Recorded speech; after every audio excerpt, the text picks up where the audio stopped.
Thank you so much for watching. Thank you. Have you subscribed? Yes, you. Have you subscribed? You. Yeah, before you go, click. It's free. Click. Just that's it. Have you subscribed? You're laughing. Have you subscribed? Have you subscribed? Thank you. Thank you.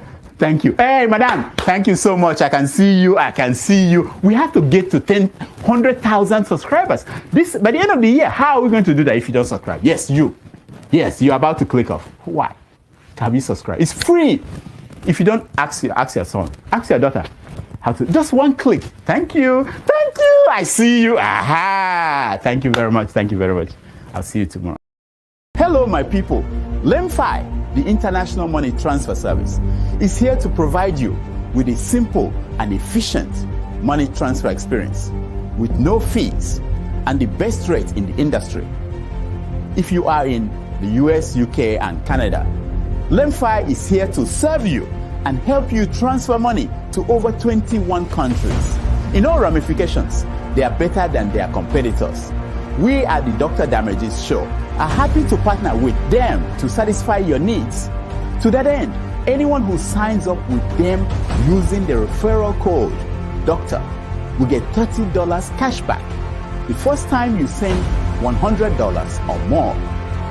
From now until July 10th, 2024, Wofai will enter your name into a raffle draw where you can win an iPhone, Apple Watch, MacBook, gift cards, and others. For an icing on the cake, the first 20 people to use Dr. Damage's code DOCTOR will get a signed copy of one of his books, This American Life Safe or Chimamanda, The Adventures of Little Mermaid's African Cousin. Hello, my people.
My sincere apologies for that, please. I thought I was already.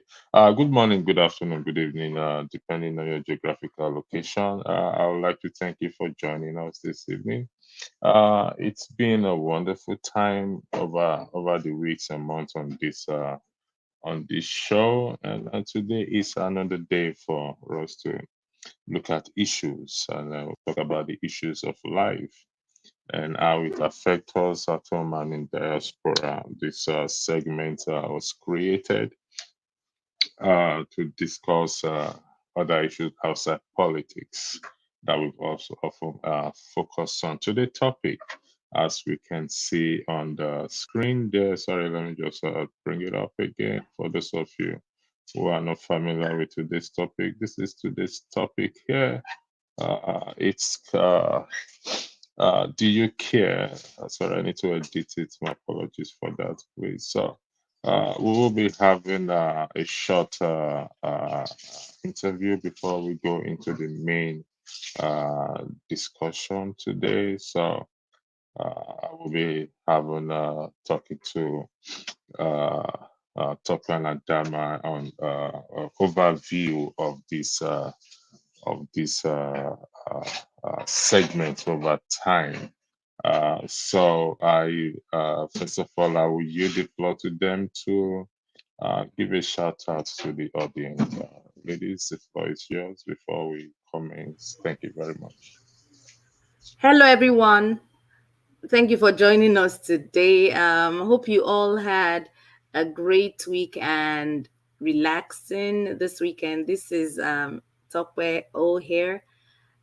We always want to remain thankful for the ability to breathe, be alive, and enjoy the things of life in spite of the chaos surrounding us all around the world on basis. As electricity had mentioned earlier on, we'll be discussing children and dating after a segment with Adam and I. And again, the topic will be do you care who your children date, marry? What will you focus on as a parent when it comes to the approval or disapproval of who your child is dating? How to deal if you don't approve of the relationship. And as always, please join us in the conversation. We will have the link shared in the comment section at intervals. Be open minded, respectful to others, and enjoy the show. Adama. Okay. Good evening, everyone. My name is Adama. Welcome to the show. Today's segment, I'm looking forward to it. One thing I like about our segment, Tokwe, won't you say, we get to learn a lot from each other, from our panelists, even in the comment section, we get to learn a lot every week. Won't you say that? Absolutely. That's the major gains that I've actually benefited from in the last couple of weeks that we started. Yeah. I agree with that. Electricity, once again, I want to say thank you again for always managing, being here to help us with any issues we may have. Good evening to all our viewers from my location. It's evening already, and I hope you all are doing well, having an amazing weekend. Once again, my name is Adama, and we have an interesting topic for you guys. Like Tokwe said, please be mindful, respectful with whatever your opinion is, and we agree to disagree. So we all cannot have the same views. So if you're going to come to join us on the panelists, this is not a show for you to come on and start bashing any sex, women or men. Let's just keep an open mind. We're here to learn from one another. Once again, I want to say good evening. Thank you. Yeah, thank you very much. In the course of this, after the interview, I will be playing an audio tape, and we may find some viewers may find the audio tape distressing, and so just to put that warning there. But towards the end of the audio tape recording, the issues of family and their involvement in their children's marriage came up. And let's be clear with each other here and the viewers. It's impossible for marriage to take place, for parents or for parents not to be involved in their children, would they date or would they marry. But the question will not be how far do they go in it? So, but before then, ladies, I'd like to ask you this segment. I think was started a month or 2 months ago, and we've had few episodes. So you take turns to just uh, before I ask you that question, to give me the overview of this segment. Thank you very much.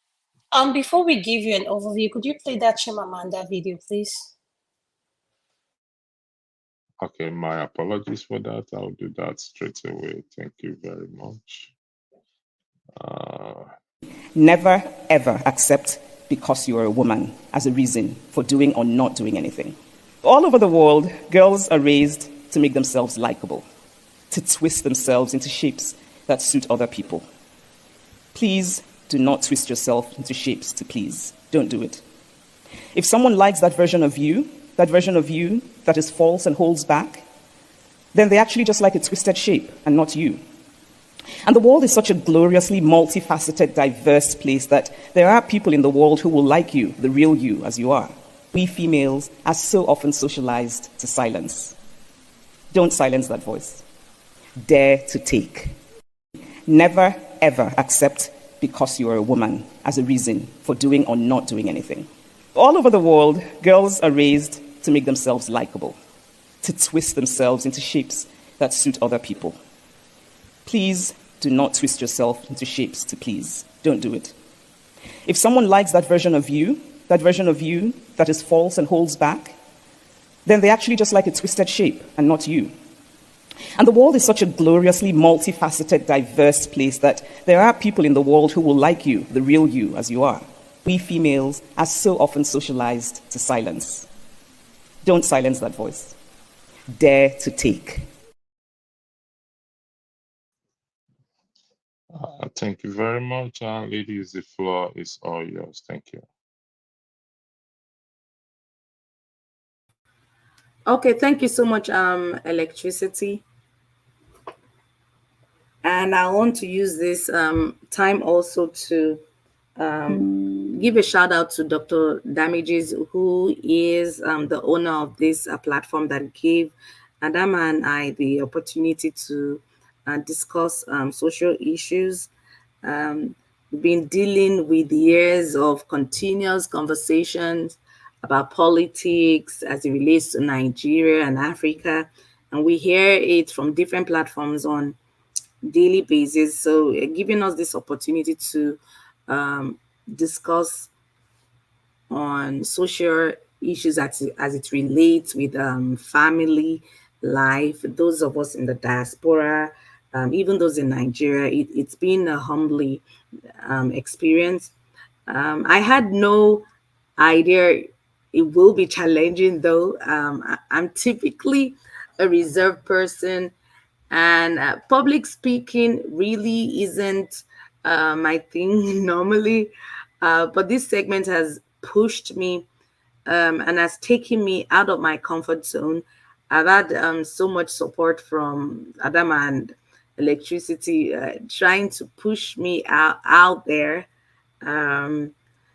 I've over the last couple of months, as Adama has mentioned earlier on, I've learned so much from our esteemed panelists and those in the comment section.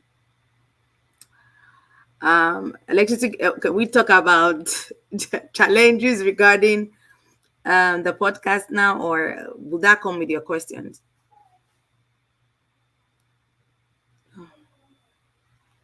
Come again, please. Can we talk about the challenges now, or will that come with your questions? The floor is up to Adama now to express herself in the overview of the segment itself. Adama, the floor is yours. Thank you. One second. Could you please hold 1 second? I'm sorry.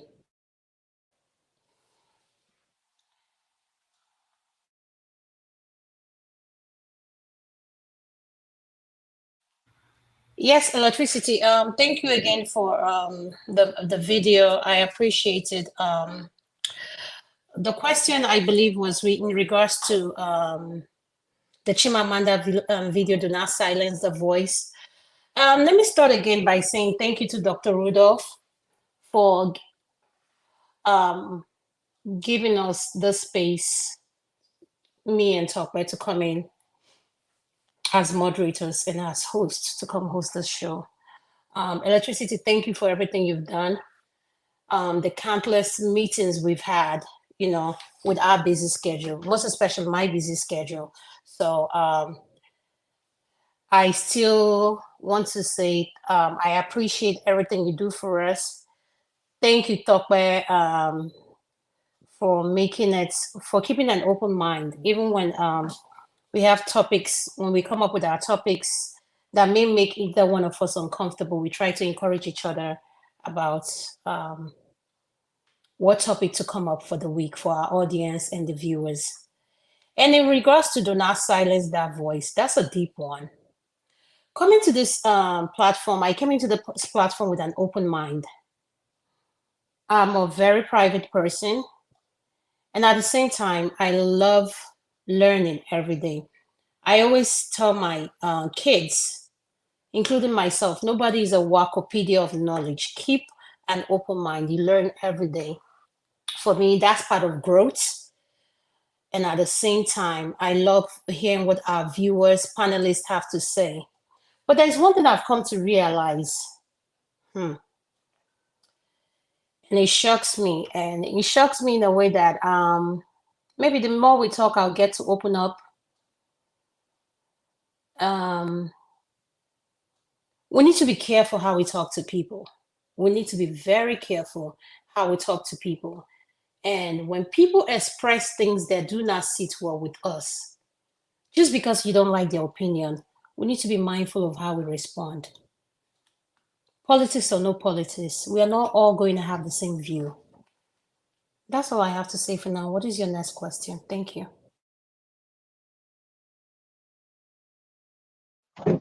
Yeah, thank you very much. The one of the questions that keep popping to my mind is it's the voice of the African woman. Uh, and this platform is trying to promote women's voice. And these challenges, I believe we face challenges in terms of suppression, if I'm correct, if I'm using the right word.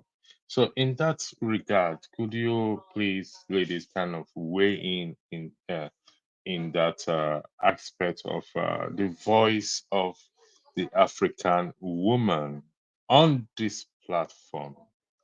Thank you.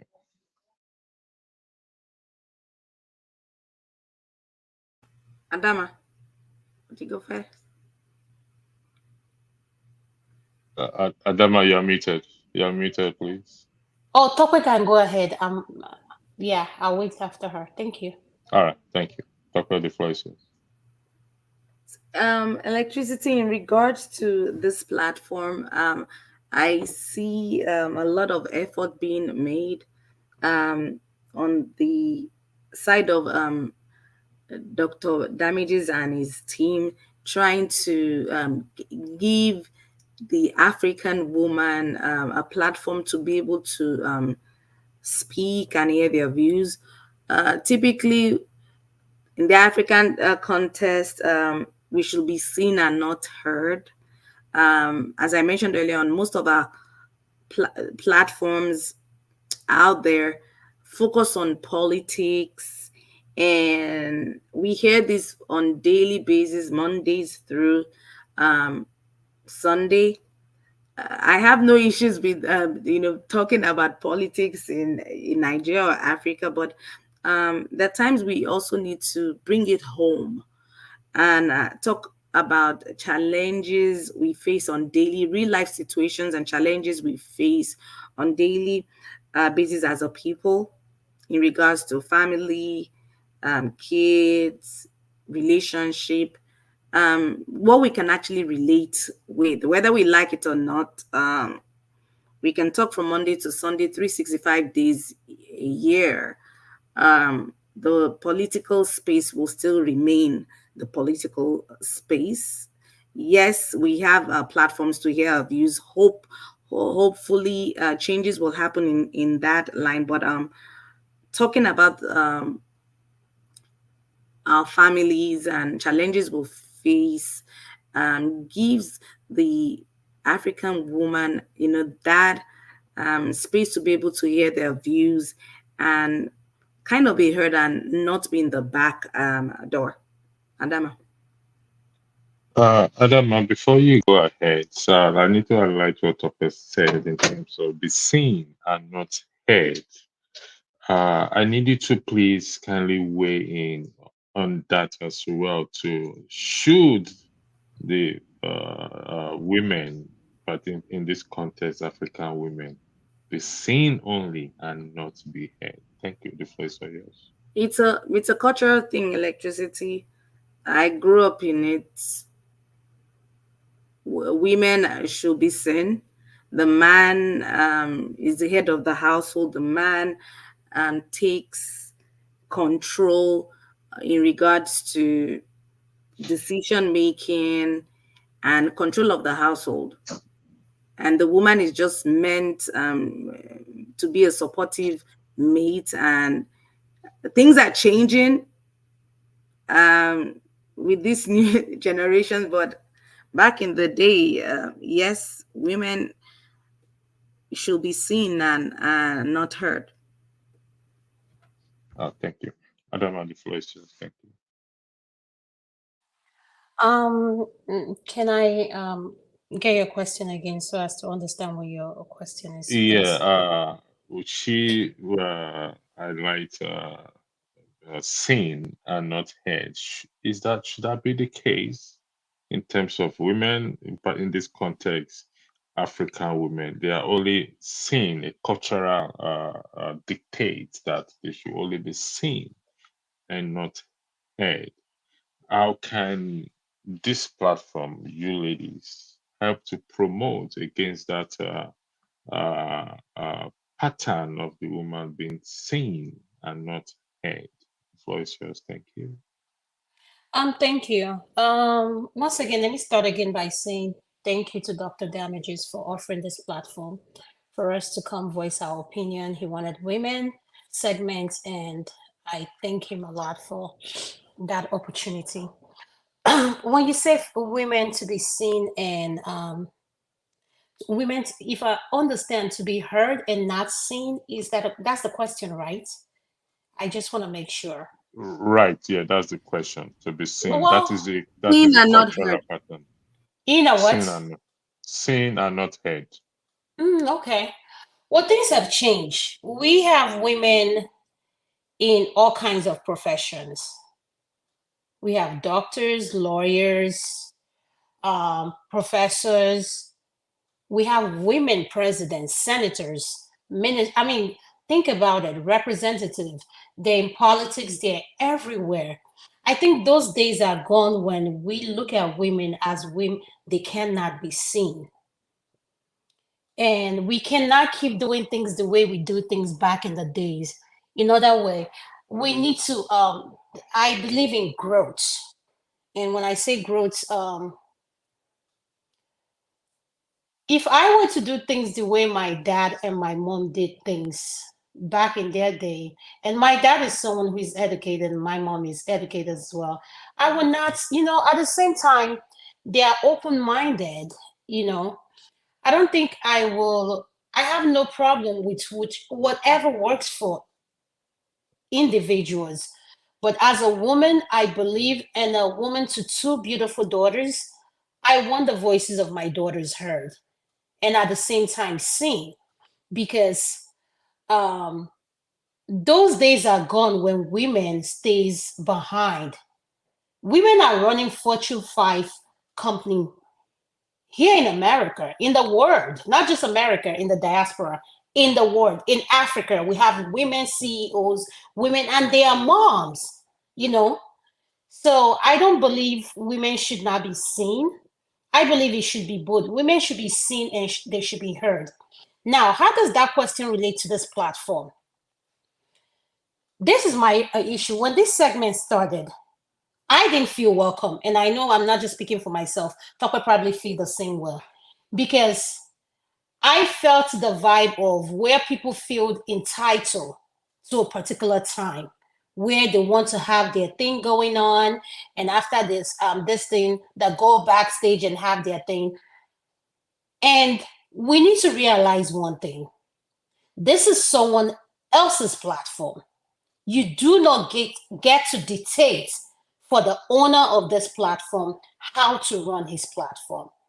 If you think running a YouTube channel is so easy, I am challenging each and every one of us listening.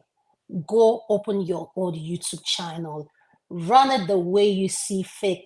Invite me, Adama. I will come.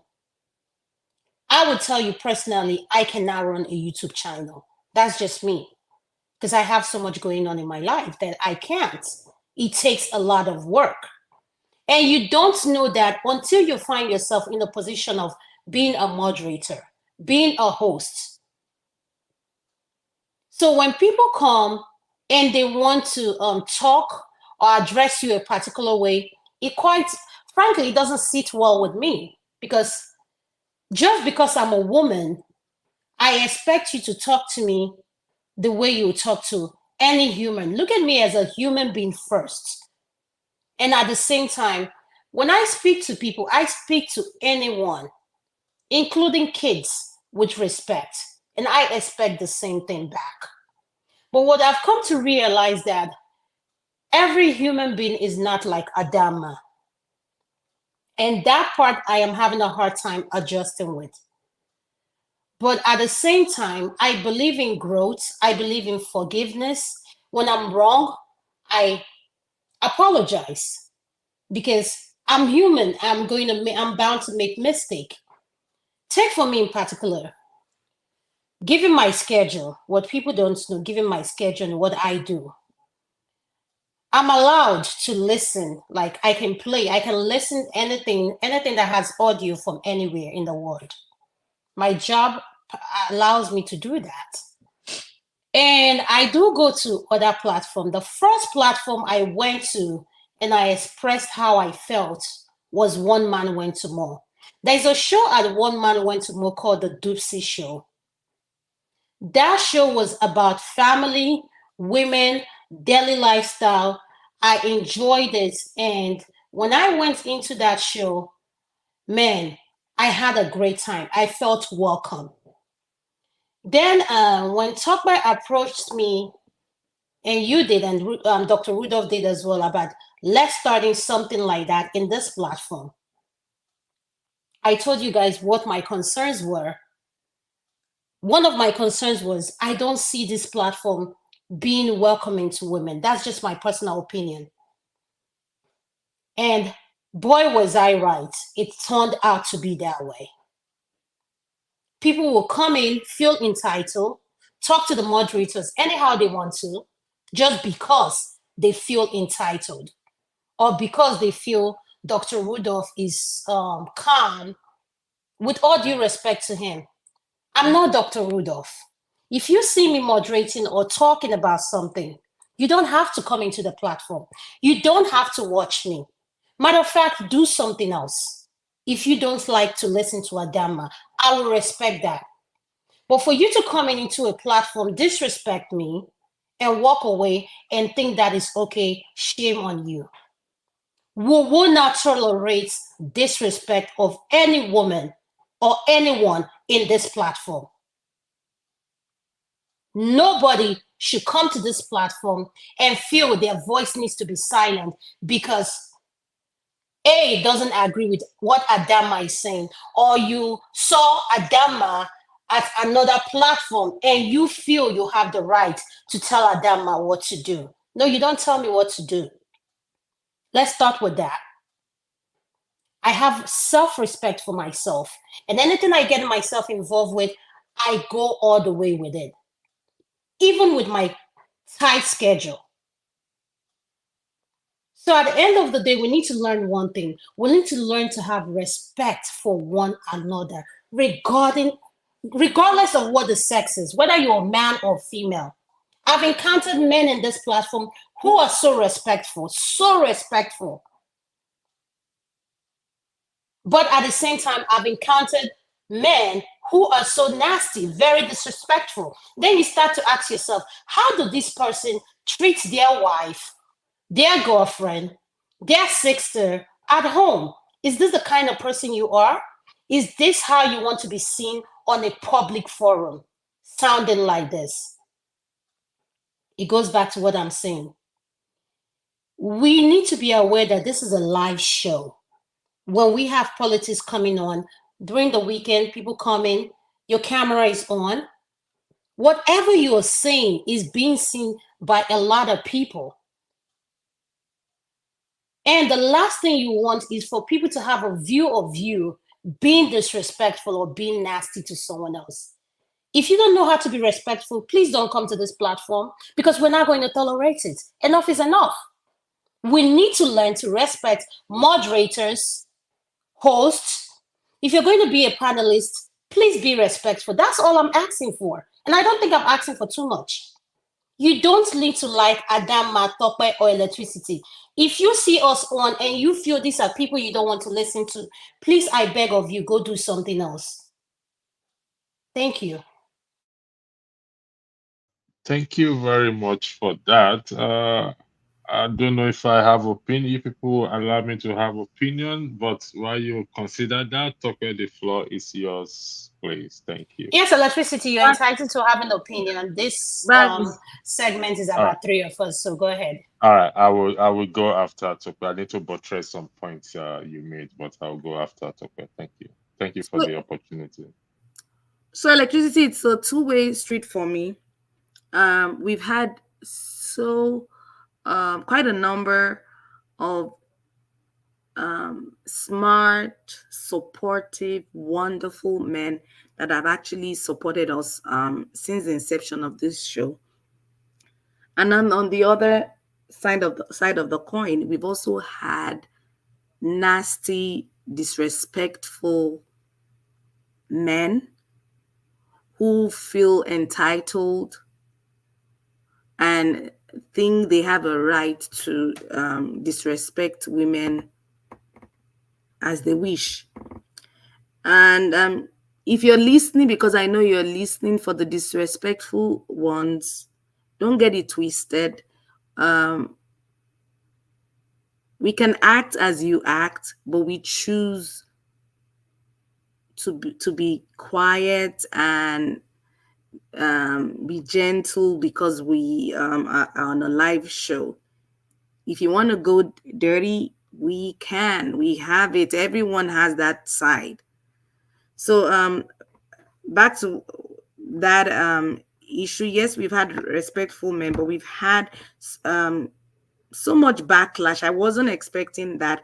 And the major backlash from some men was the fact that they see us at other platforms. Hey, I'm very supportive. I don't care what anyone says. I'm a one Nigeria person. I'm proudly Nigerian first before being American.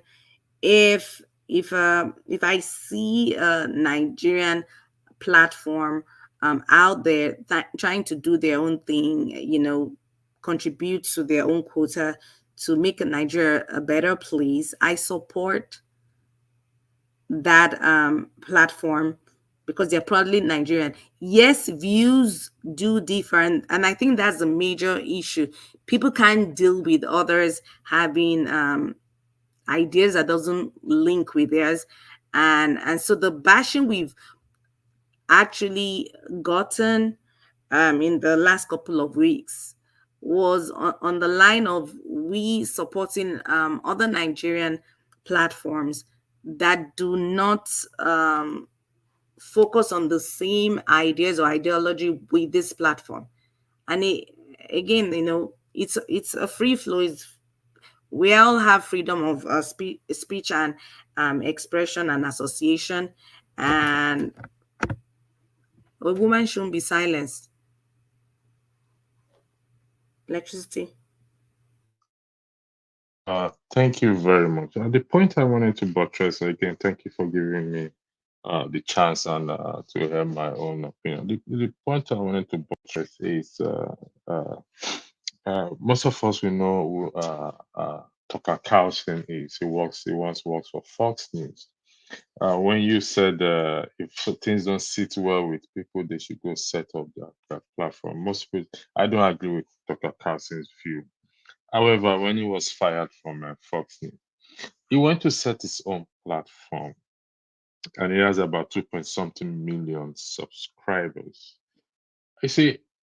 For those who claim to possess all the knowledge in the world, particularly on this platform, it would be nice if your knowledge can be put into better use when you set up your own platform, and you will have your followers. But you see,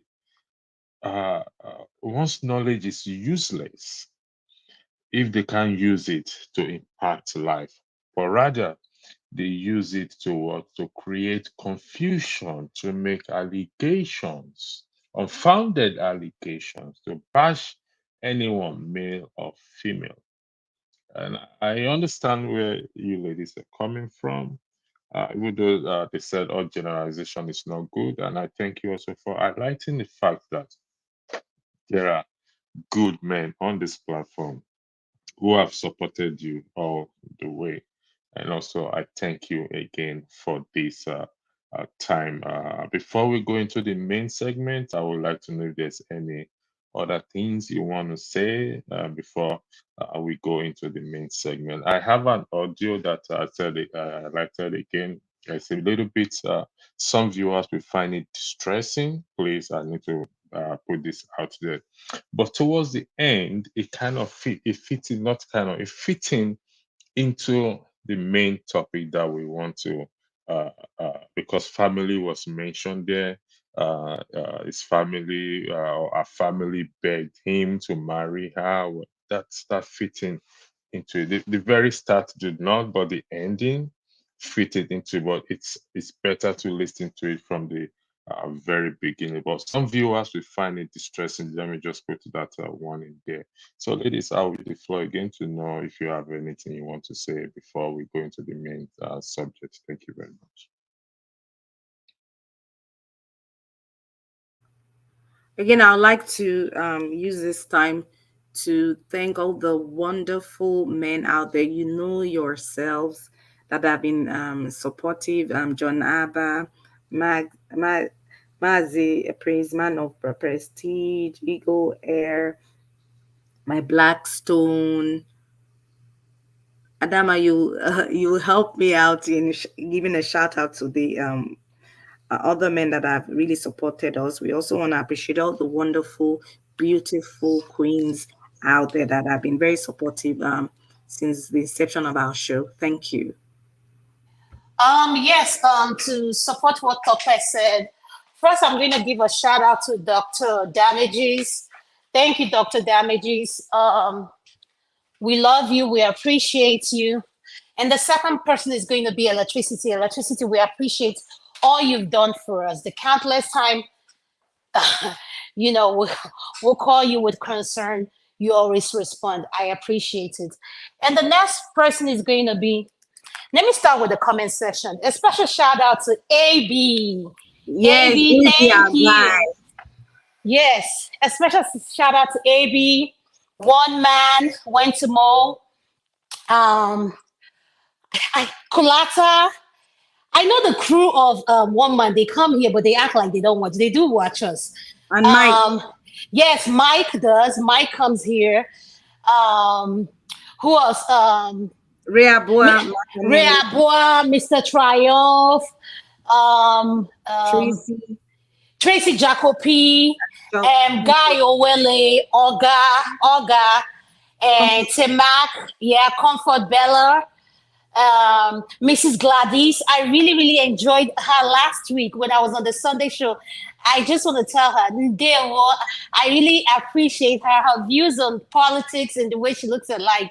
Her comment is highlighted. Thank you, Mrs. Gladys.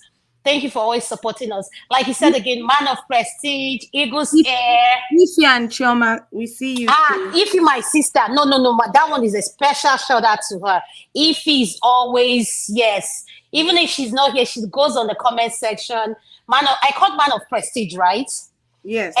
Uncle Jonaba. And you know another person, Uncle KJ listens to us, right?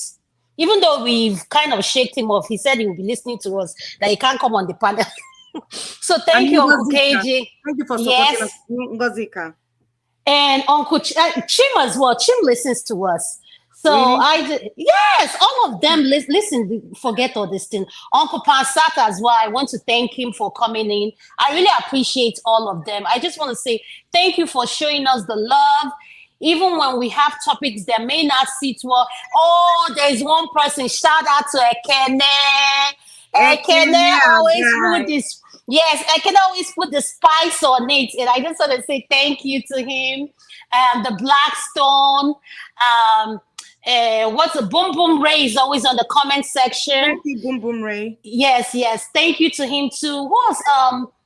There are so many people talk, but I just can't. My brain now has gone freeze. But to anyone I didn't mention, please don't take it personal. It's been a long day for me, and thank God I'm not on call. That I am off, so I'm enjoying it. So I just want to tell you guys, I love you all. And may the good Lord continue to bless you for supporting us. We're not, we listen, we're going to make mistake. Topo and I are going to make mistake. And as you can see, our channel is live. So we do disagree with one another. Please don't, if you see me and Topo or Electricity disagreeing, don't think we're fighting or arguing. We're just having conversation, and we do have different opinion. So we just want you all to please keep an open mind. Come with this journey with us. We all want to learn together, teach each other, because we that live here in the diaspora, to be real honest, we have life issues that we need to talk about. Thank you so much, Tope. Thank you, ladies. So I'm going to play the audio tape, and we have John Abba joining us. John Abba, welcome to the show. So I'm going to play the audio tape. Again, I am going to put this word out there. Some viewers may find this audio tape distressing, but we're going to the very end of the audio where families, the issues of family being involving in who they marry. It's the key highlight of this video, please. It's very important. I'd like those out there know. Some of you must have heard this video, and so please, it is distressing. So if you find it distressing, please kindly stay away from it. Thank you very much. Why you should appreciate Taylor Swift and my fellow icons. Bye. I'm sorry. You said who's been shot? Sorry, I played the wrong one. Hello, sir. Are you My still friend, there? I said I shot this demon in the face. Yes, me. Subrike Ohuabuna. You can come and take me. She's lying down here. She's always lying. Oh, okay, sir. Okay, sir. I know you're very upset, but can you please tell me if there's anybody else hurt? Hello, sir? Sir, are you there? I'm finished. Shabaka, you have finished me, Igwe. Hello, sir. Is somebody else hurt? Or you hurt yourself? Hello? No, sir? no. Electricity, nothing Okay. is playing. Okay, sir. Thank you for that. Now, can you please give me the address to that location? Really, nothing is playing? It's Can you playing. I please can hear it. confirm You're the not address? hearing There's it? an audio. There's an audio, yes. Sir? I have nothing to say to you. I can't hear anything. Uncle Janaba, can you hear anything? Welcome to the show. Can you hear it? No, I it's playing in the just paused spirit. it. That's It's an audio. I can hear the audio. But okay. I Something can't. is sorry Yeah, about that. There's Uncle technical. Janaba can't hear it, and I can't hear it either. Okay, I will use the floor for you ladies to start the conversation, and I'll fix it. So the floor is to yours, ladies, in terms Okay, of the before topic. you do that, could you highlight the topic, please, and the All right, cultural parts that I told you? Thank you. Yeah, I will highlight it. That's the topic, and I will highlight the cultural part as well too. Please, the floor is all yours. Thank you. All right. Thank you so much, Electricity. We'll get back to you once you get that issue fixed. So if your adult child is dating the person of their dreams, and you really don't have to like them, but for the love of your child, you have to be supportive. And let's face facts. We try our best to raise our kids well, to be successful in life, follow their dreams, and make responsible choices. But when they bring home a person you can't stand, it's hard to swallow. I personally don't agree or support the idea of choosing for one's child when it comes to dating. But my expectations from my child is that having been raised a certain way, you should translate that in choices you make and not bring shame or disgrace to your family. I'm a bit of a traditional person when it comes to my expectations. Um,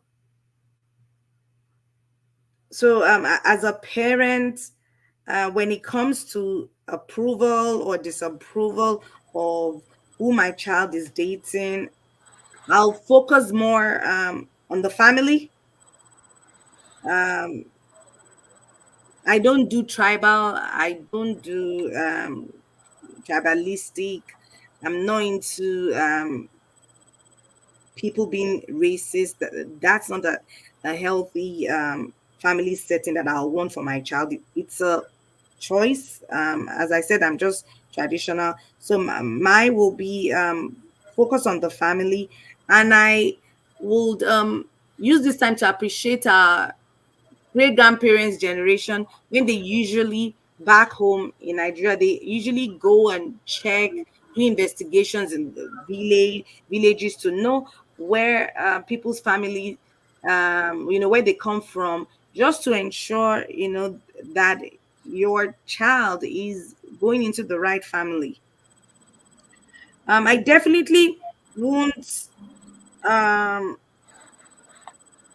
as I mentioned, I won't want my child to be linked with a racist person, and the character of that intended spouse of my child is key to me. The person has to be respectful.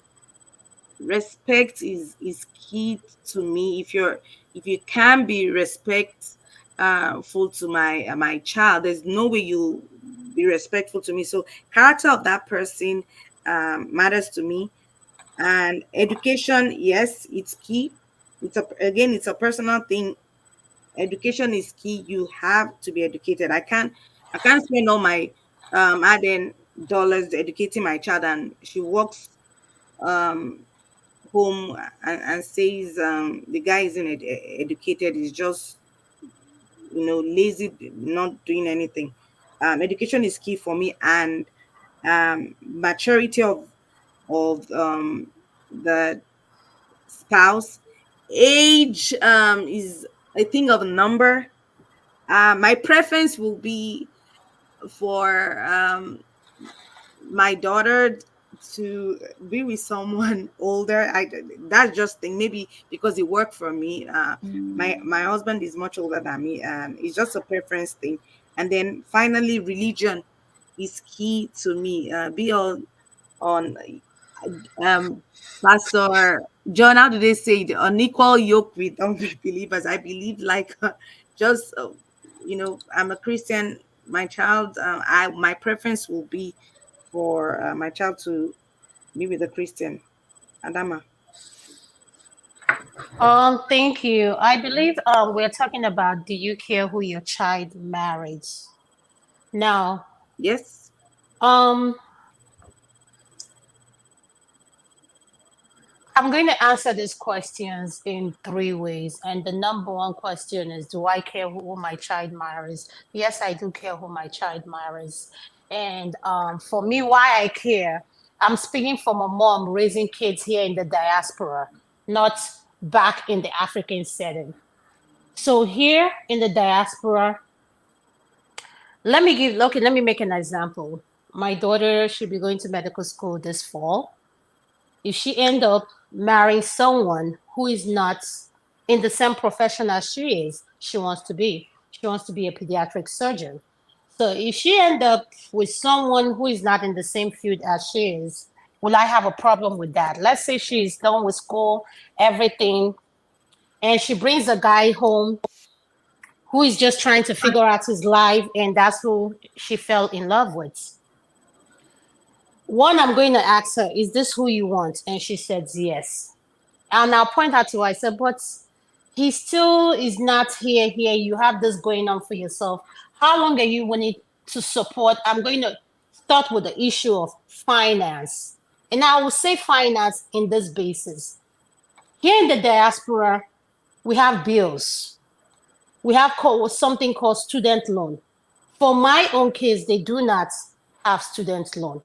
We are paying for their school. So I'm just putting that out there. If she brings someone home who has all this loan, she's going to have loan starting her own life, whatever she wants, you know, if she goes. And she's willing to take care of someone who is trying to figure out what to do with his life. One, I want to know how much in depth that person is. That's very key because finance plays a big role.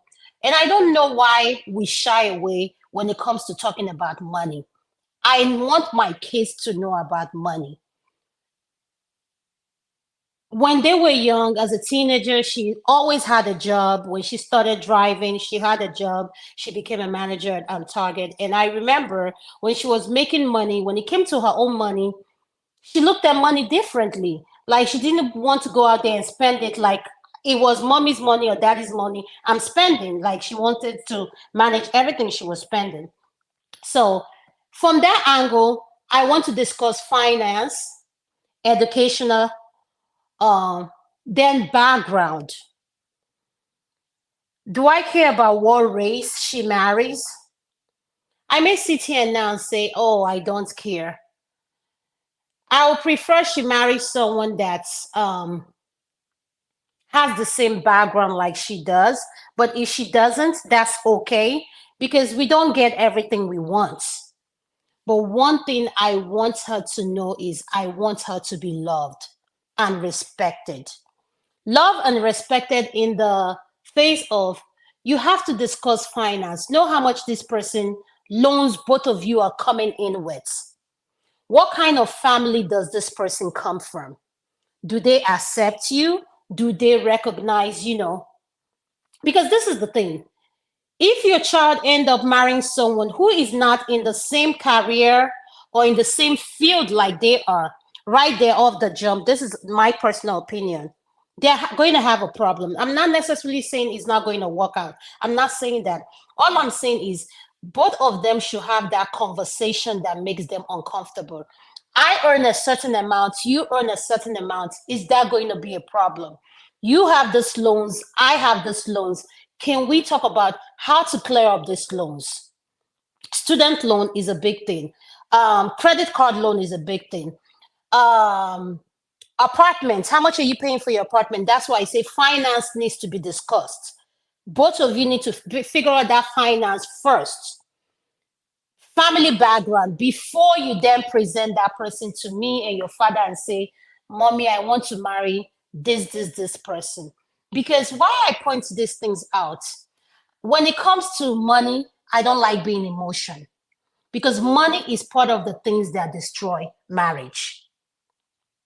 And being honest, when I say this, we don't like talking about finance. If a woman has a habit of buying all these expensive things and she becomes engaged to a man who doesn't necessarily agree with those things she wants to spend money on, then it becomes a problem.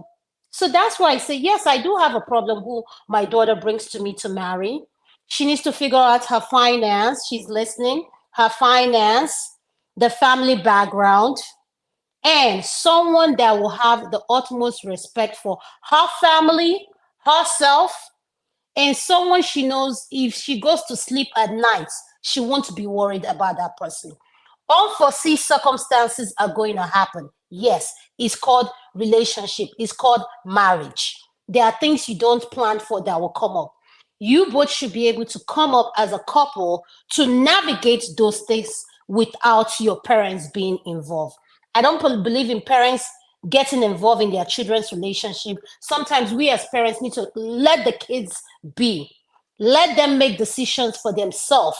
Let them figure out things on their own.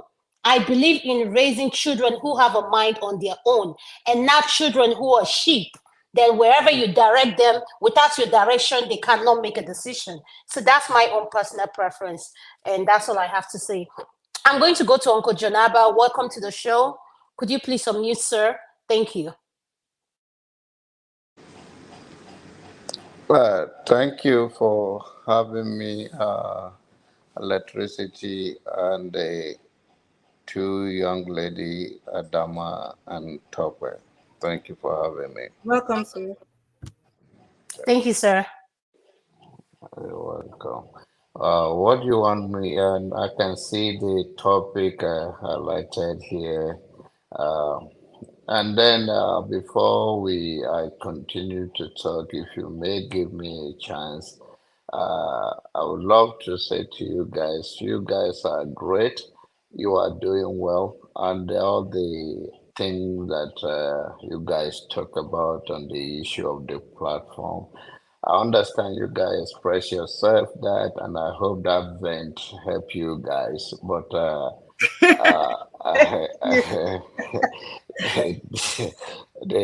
the thing is that this is true life, and as you commit yourself, continue to do that, you will have a breakthrough. That's what is called breakthrough. That is life.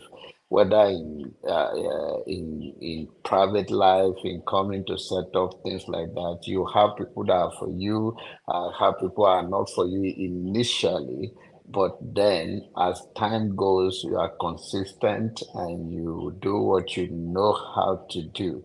And my also saying is that men are not against women. Women should be for women. Even in United States today, we will have women to be a president forever and ever if women come out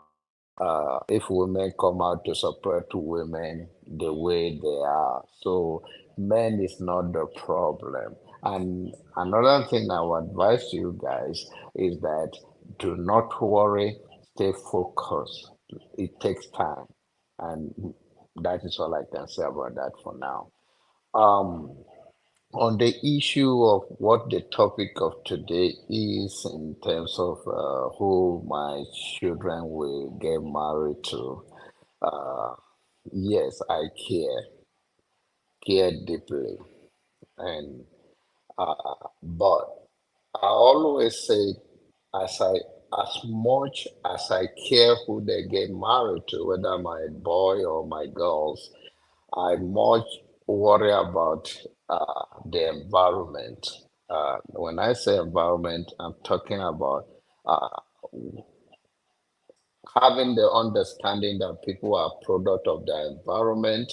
I believe that with all that happening around them, the family we have as a friend, and all the places they go.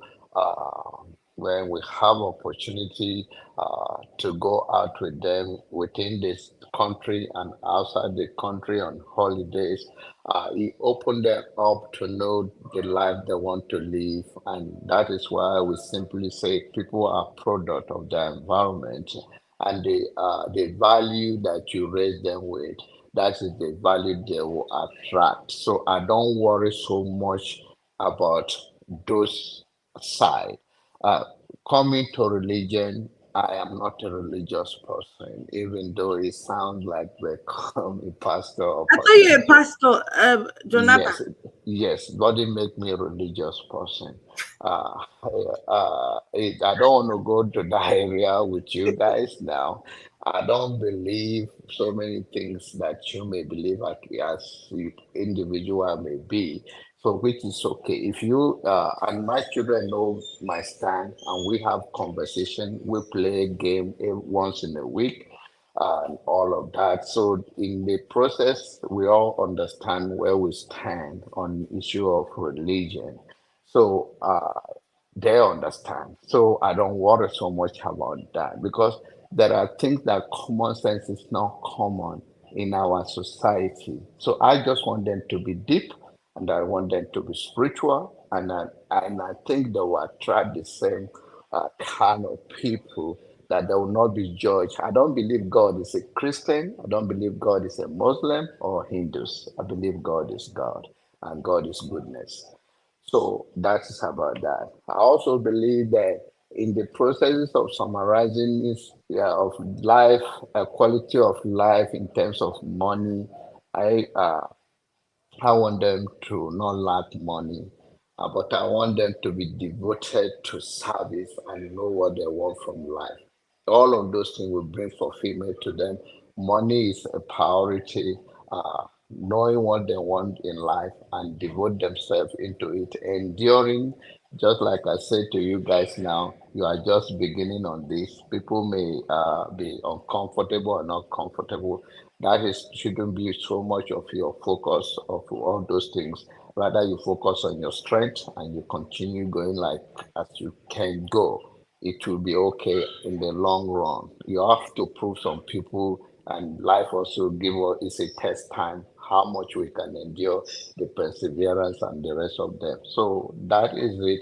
Yes, I would prefer them to get married to the same value I shared, and I'm initially I would not like I have a bias about color, but I would love them. But then overcome that in the processes of interacting with people, see humanity in them, see genuine love in people. That even other people can die for you, not necessarily even your next neighbor can walk away from you. I just want them fulfilled. I want them to be happy. Thank you.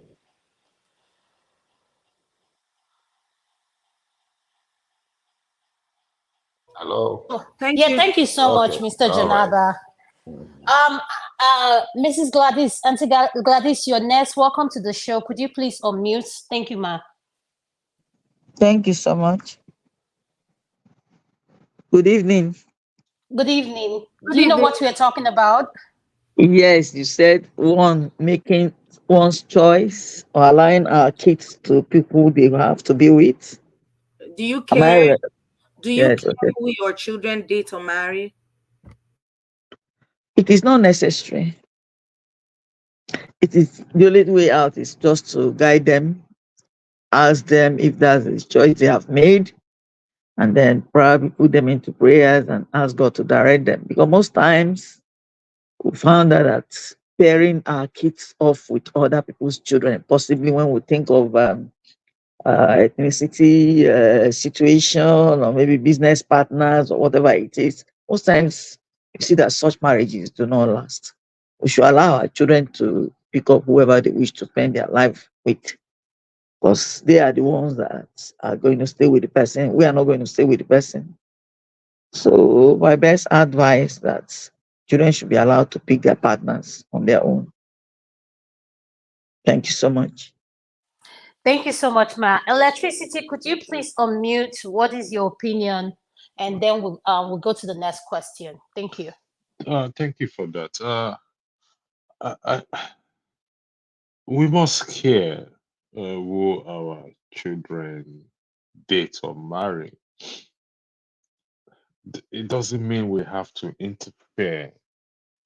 The question is, if I say I don't care, I don't really care who my daughters go out with or my son marry.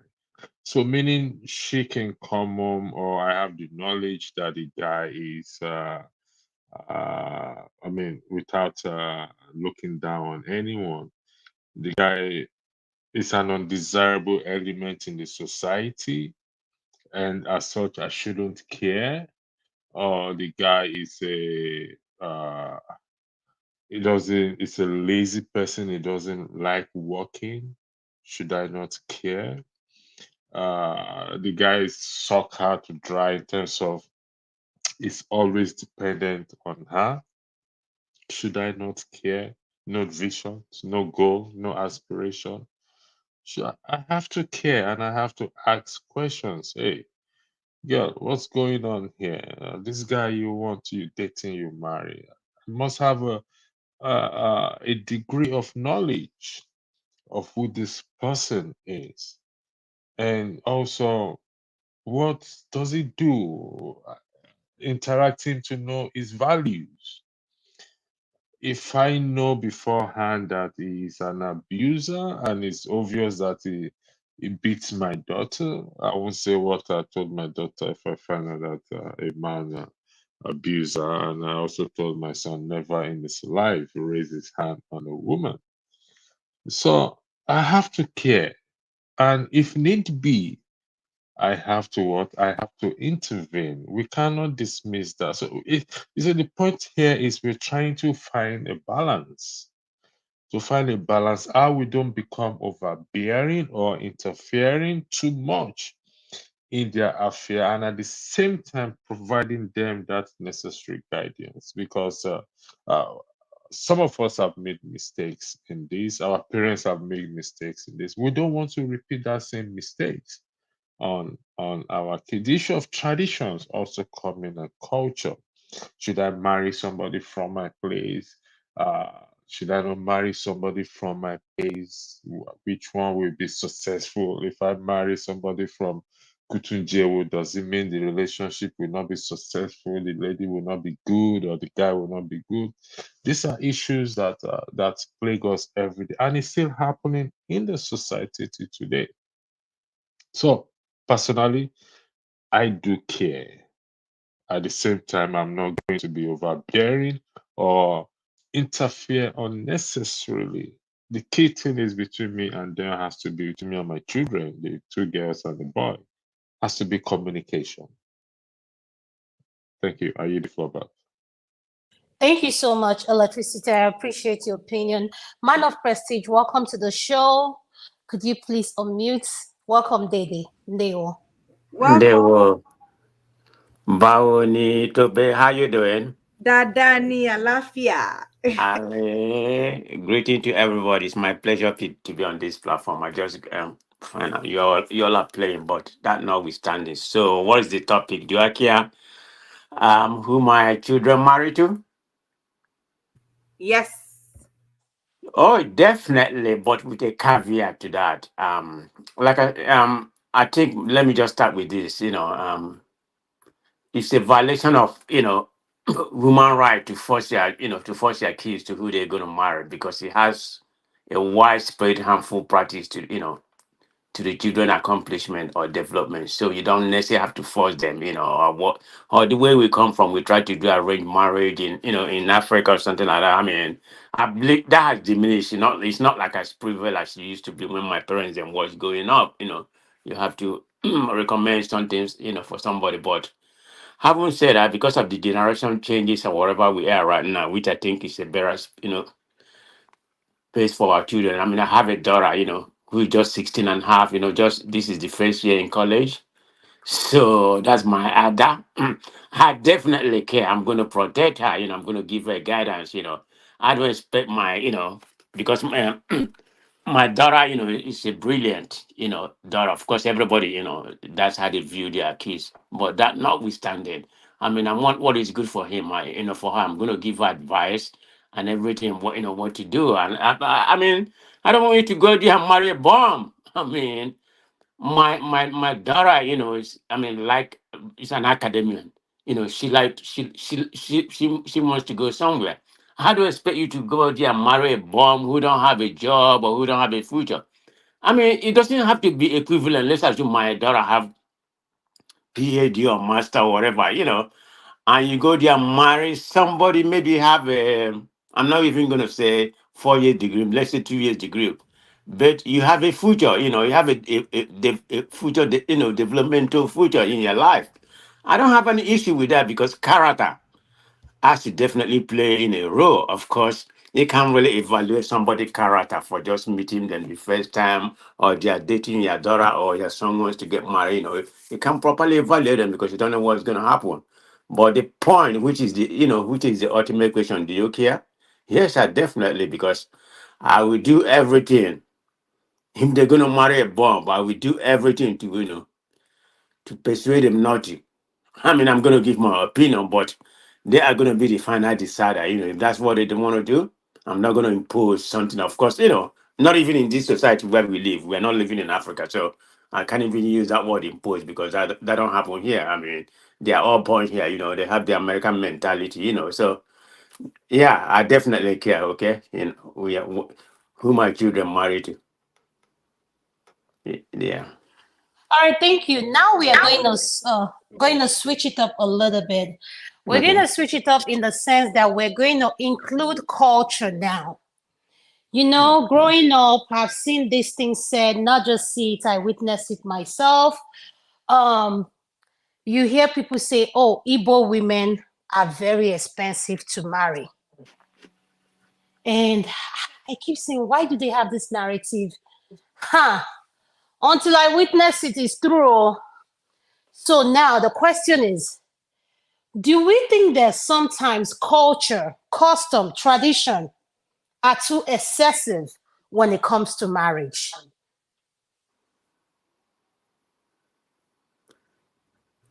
Jonathan? Okay. Yes, it is.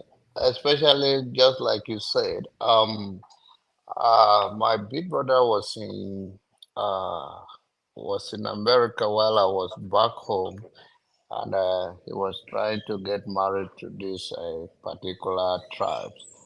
And he sent to us to go and pay visit to that family that they're trying to get married. And particularly my family, we don't do so much of taking any money like that. We just say, okay, we are not dashing you. Maybe we take like $100. So to me, as I experienced that, went to that family in Lagos. Uh, it's from part of Nigeria. Also keep it simple. The list they brought for me, uh, it's a mind-boggling. It's like, are you selling to me? Since my family, we don't do that. I called my brother, and what the man told us, the father told us, oh, she's a pharmacist. And I told my brother, it's okay, let my uncle handle it. That I don't want to deal with this. That's not my orientation. That's my understanding. But completely, if that is what they do in their culture, uh, is it because you guys are in America? Or if they say no, that's our culture. You have to bring this. You have to bring that. So, to me, in Hausa language, that the Aure will die. We call it Aure is Maram more and Hausa is more. Although me, both of us brought up. I'm from Benue State, but he also brought up in the north. So I would say marriage end that day because not even the lady, the family believing that that is the value, that she's a pharmacist, and for that reason, this is the price. This is the price. I can understand I can understand that people invest in their family, but I don't think it's traditional to become a money thing. But then it affects many marriages that I've seen my friends from the East, and it's too much money, especially where I come from, a family that we don't collect any of the money. And then we warn you. And then I also see that if you collect such thing, you are jeopardizing your daughter's life, especially those in the primitive area. Because if anything, they'll say, oh, pay me my money back, pay me my money back. It become a threat. So I think that affected in a very uh, bad way. And I don't have a problem. People have money, they want to spend billions on their wedding and all of that. But the issue of is value, whether you're a degree holder, then if you're secondary school, whatever, then it's a different prices. I think to me, no, that doesn't work for me. Okay, so Uncle Janaba, the question I have for you is, you know how they say culture is part of who we are as Africans. What do you think we can do to improve a culture like that? Because I personally, now this person you're talking about, you said is a pharmacist. So can you imagine someone who is a surgeon, how much they will ask for that person, that woman, when they go into. So my question is, are we selling our children? That's the question. Are we selling our daughters? Because I learned something from the Yoruba culture. They said when getting married, Tokwe is here. Please, Tokwe, correct me. I heard that you guys are the one in charge of the marriage. Yes, the Am I bride. wrong? That was in those days. Oh, with this economic situation now, you share the responsibility before, but traditionally, yes, the bride's family take care of the wedding. Okay.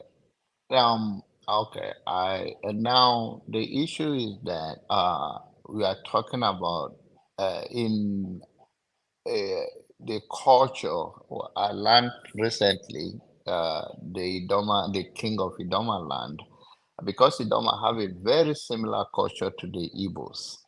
So they do those things there, this price, this thing, and they see that they affect some of them, and they say, okay, we are not selling our children, and this is not one day issues.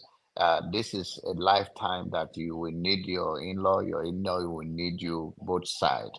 So the issue of trying to ask for so much money, especially if those people doesn't have it, it just happened in our one of our family in Makodi recently, and we step in and we say no, don't go that route. The people come with their tradition, say no, bring this, bring that, bring that. So okay, listen, the dad of the bride, he has gone to be with his ancestors. So this one here is going to be like a marrying, and my mother-in-law is part of the family and all of that. We should be considerate. It's not one day issue. It's a lifetime issue. We're all going to have many occasions to celebrate each other. If you antagonize your in-law with so much pride, dragging somebody, bring this cola, bring this pepper, bring this wrapper, bring all those things and kill how many cows and all of that. People willingly they can afford it. It's okay, but don't put this price into it that much. And the Ochidoma right now is almost like the law of the land that you cannot ask for more than 1,000 naira.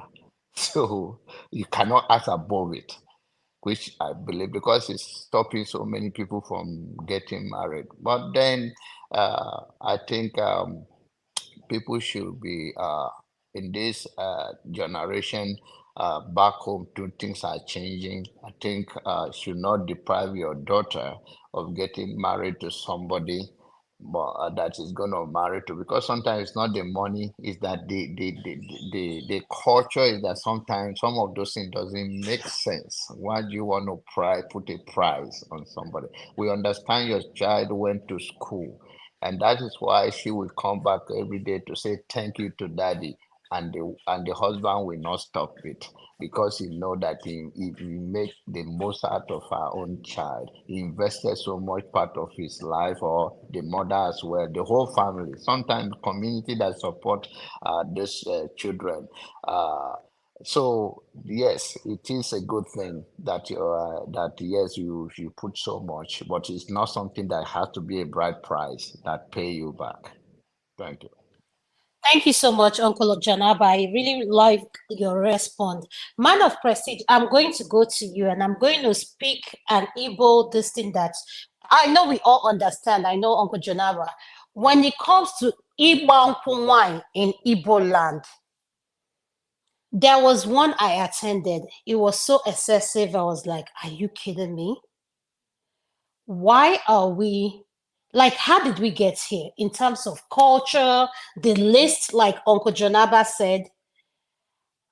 Could you please talk more of that? Thank you, sir. Yeah, thank you very much. When it comes to marriage, let me just start from here. Being an institute of marriage, we face the African indigenous, they face, what I call an institution problem, because when you come to marriage is supposed to be an actor and actress. Both of you have something to offer. You can't just be spectator. When it comes to marriage, that's to begin with. I think that's pretty much universal. But you are speaking to somebody who is from the most expensive part of Southeast. Women, Imo State, women. yes, we married Oh from there. no, Yes, Owerri to be yes. specific. Okay, particular Imo, Owerri to be specific. I mean, their bride price is so astronomical. Yeah, I don't know if you have seen a lot of video that was made few years ago, even I don't know, last year. All those guys from Imo or whatever, where the area, they are complaining they can't get a husband. Even people from Anambra, Abia, they don't want to marry them because the Imo light have you know their bride price is so exorbitant than any other place in Nigeria, not just in the southeast. So they are begging people, please come. I'm gonna beg my. I'm just telling you what they said. It might be some of them are doing it to catch cruise, but there's a basic fact, behind that. But anyway, the video was going like this. Please, you all come marry us. You all come law and you now. We go lower the bride price. We go force our parents to lower the bride price. We are ready to we are ready to get married. We don't have enough people to marry us because of our bride price. This is coming from the emo life. So that get to show you where the narrative. But in a nutshell, I don't mind. I mean, I just thought it's just pretty much an Igbo team, but people from Owerri, particularly within that area, they think jazz is on a different level. So let me speak about this, how I feel about this. I happen to come from a very progressive family, so that's definitely a plus to me. My parents are very progressive. They don't really care too much about that. But for me, when I got married, I met my wife in school. She was born here. Like I told you, her parents from whom I had educated here, something like so she was born here. So during the process, we was discussing Hold this. on, man of prestige. Did you say your wife is from Uma here? Yes. She's my sister. Oh. Are you from Umwa here? Yes, sir. Okay, we need to talk about that. I need to know how are you. Okay, sounds good. I need to let her go. Yeah, she's from Umwa here. So when we was talking about this, because we met in grad school. That's where we met, and immediately, we already engaged. We was engaged in grad school. Okay, so immediately we come out because I have my 4 kids early. you know, we started having kids right away, job and career and something like that. So, but anyway, let's stick to the main topic, which is the marriage. We had this conversation because somebody born here, she has the same ideology as people from here. They don't believe in bride price or something like that. So I said, and I told her that I don't believe in that. She went and talked to her parents. Of course, her parents being some people kind of progressive and conservative to a certain degree. So in a nutshell, we never pay bride price. But they just ask us, when we go home and do the traditional wedding, just to make sure we do the right thing, buy good and all that kind of things, because her parents, was going to take care of the marriage.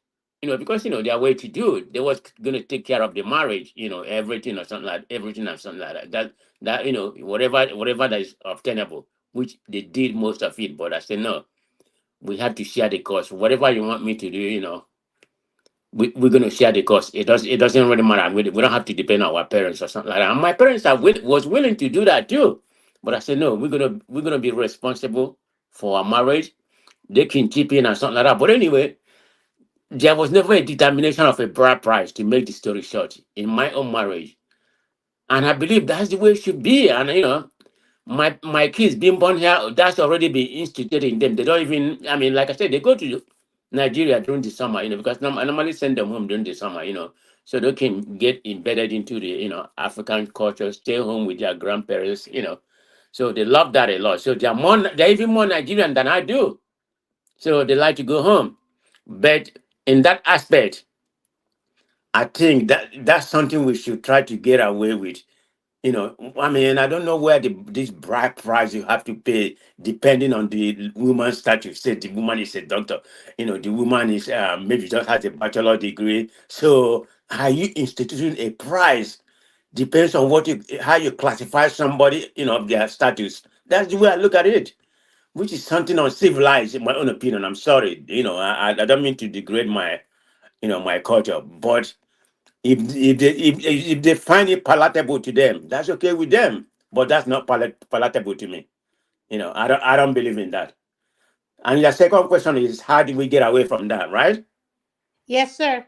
Yeah, I think, how do we get away that we have to start educating our children, because you can't go back home right now and say, okay, and educate the people already there, because you know how this bride price come along or something like that. It's not necessarily your parents sharing them; it's the community. They're gonna get a share of that. That's where that greediness coming. It's just a greedy, culture that was instituted among. Let me be more specific. I know the other people, maybe I don't know, some part of them, maybe in the south side they do pay, bride price, but none of them is so astronomical. Of course, like Tupe said, they don't have anything like that. That's my understanding. I don't believe, John Abba just said it, I don't believe the people from the north have anything like that. So we have to start educating them. Maybe the next generation coming, like my children, they will get away from this. That's the only way, because you can't go back to, you're going to go to Nigeria and start educating, educating people, man, they're gonna do everything because they are greedy already. They're gonna do everything to, to send you packing or even kill you, because for them, it's a monetary fact, it's a monetary factor to them. But we have to start educating our, generation here or in Nigeria, that, should get away from that. I mean, uncivilized, tradition. That's how I look at it. Thank you. People has involved, so yeah, that's how I feel about that.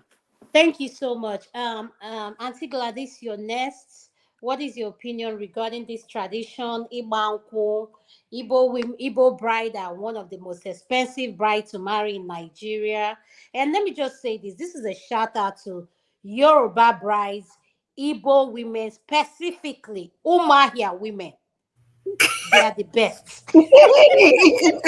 And Ogun I State, oh, second that. and Ijebu and Ogun State women, they are the best. I'm not Ijebu, I'm I Remo. second I'm that. Remo Adama. Iresaremu, yes, yes, yes. And we married from Imo State, a man of prestige. And I can tell you, my sister-in-law, hi, that bride price. He showed us Pepe, but she's the best. So, Auntie Gladys, you're next. Thank you, ma. Let me tell you something.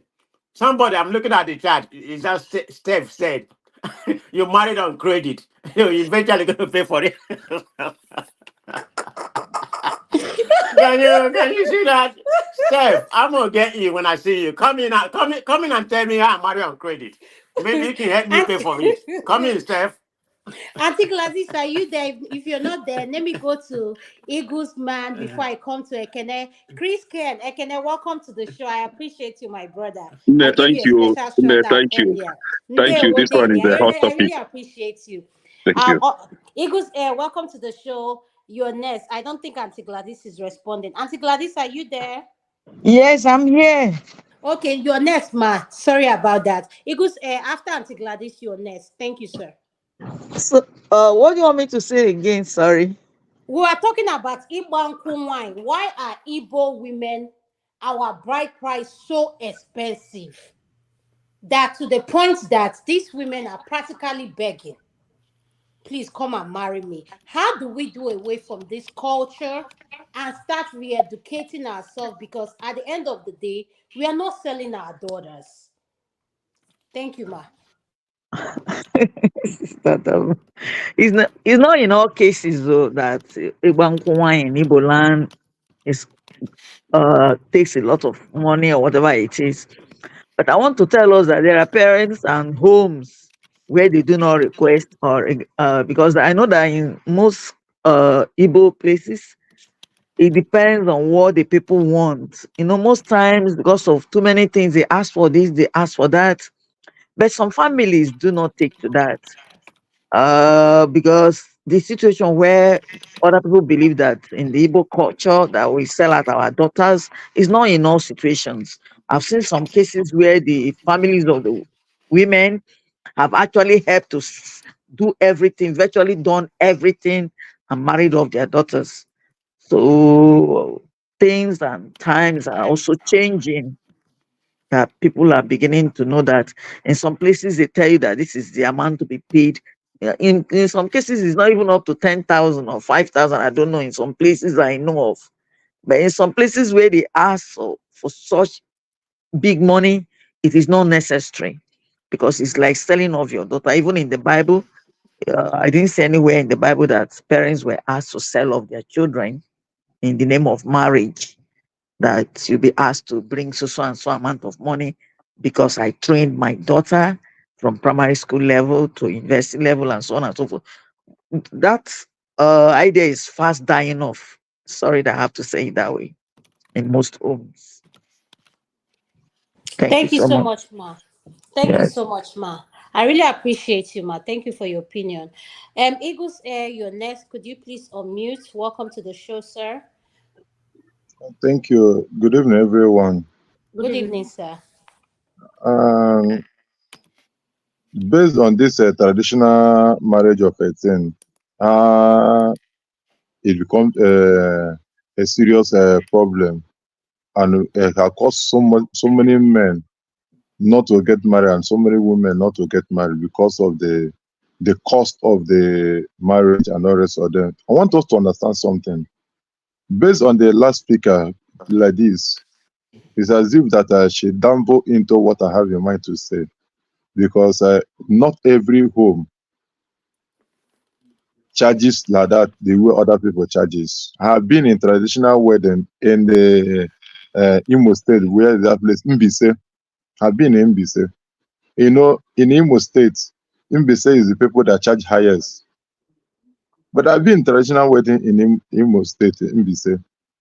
The parent of the woman told the young man that want to marry the daughter, said that what matters to us for you to take good care of our daughter, not all these things they're asking. Now, tell the Omona, tell the kinsmen that if they ask you so and so thing, have you bring it all, like buying something for the mother, the father, and this and that, tell them that we have bring all of them. What matters to us, settle the kinsmen and carry our daughter and take good care of her. And that's how the thing ends. The thing did not cost the man, I don't know, if that thing 2012, they did not cost the man, the marriage did not cost the man more than 100,000 naira.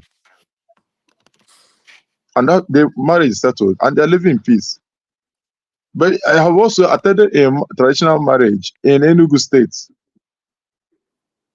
In fact, the mother of the young lady said that you must buy everything finished. In fact, the mother of the young lady said that you must put canopy, you must do this, you must do that. My friends are coming, you buy, you cook this, and create a lot of problem for them. Even the daughter was crying, asking mommy, please, this man don't have that kind of money. The mother said you must finish everything. It's not in her own turn that her daughter will marry. You come and begin to tell us how to do something. You must do it in the way supposed to. Everything depends on the individual, depends on the family. There are some parents that will not tolerate that rubbish. There are some parents that when they look at it, they say you must do it. Another thing is that the parent of the young lady, are they alive? Because some family that you will go, parent of the young lady are not alive. The kinsmen would like to finish the young man that want to marry the lady. Why? They will say this is their own time, this opportunity. They need to eat from the man. Without knowing the capability of the man financially, whether it will carry everything or not. I have been in a marriage. My neighbor in the shop when I was in Ava, his brother want to marry a medical doctor in Umuahia. Because what they required from the young man is not complete. Do you know that marriage, they suspended it? They suspended it. I said to the man that you're not coming to come and carry goat and go. They need to complete everything. So everything depends on the parent. And the young man went back. That's why the food, everything they cooked, they went back. After 3 months, the young man come back again to marry the young woman. So everything depends on the family. In Imo State, we are in this place, Olu Senatorial Zone, what they call Nkwere. When the young king, many years ago, one of their king, rise up and said no, that they're going to slash everything every list they're using for marriage. And the young man slash everything. So everything depends on the kinsman, depends on the parent. That's where the solution comes. Then solution comes for all these new generation parents. Do not allow your children to experience the same thing that you experience. The wrong side of it, they experience. When they come to you to marry your child, you stand the one to give example how the things supposed to be done. How do I mean? When they come to marry your daughter, you may not understand what matters to you is the peace and tranquility in that home, not what they are bringing. You'll be the one to determine what they will use to marry your daughter, not the kinsmen. Sometimes when they bring the list, is the parent will tell the people who want to marry their daughter, see, so and so thing, tell them they are not going to bring it. They bargain, and everything comes down. The parent of the young lady will come out and say no. They will not do it, they will not that. Sometimes when the kinsmen refuse, the parent of the young lady will take care of it and settle it. That's where the solution comes. Thank you. Thank you. Thank you so much. I really appreciate you. Ekene, you're next. Could you please unmute, sir? Thank you. Yeah, thank you, Adama. Thank you, Tope. It's good to be here again. I've been listening from the background until my big brother, man of prestige, triggered me to come in. So, man of prestige. So Sir, sorry to say this. man, I mean well, right? welcome, brother. Welcome, younger brother. Yeah, Before thank you you. start. Thank you, sir.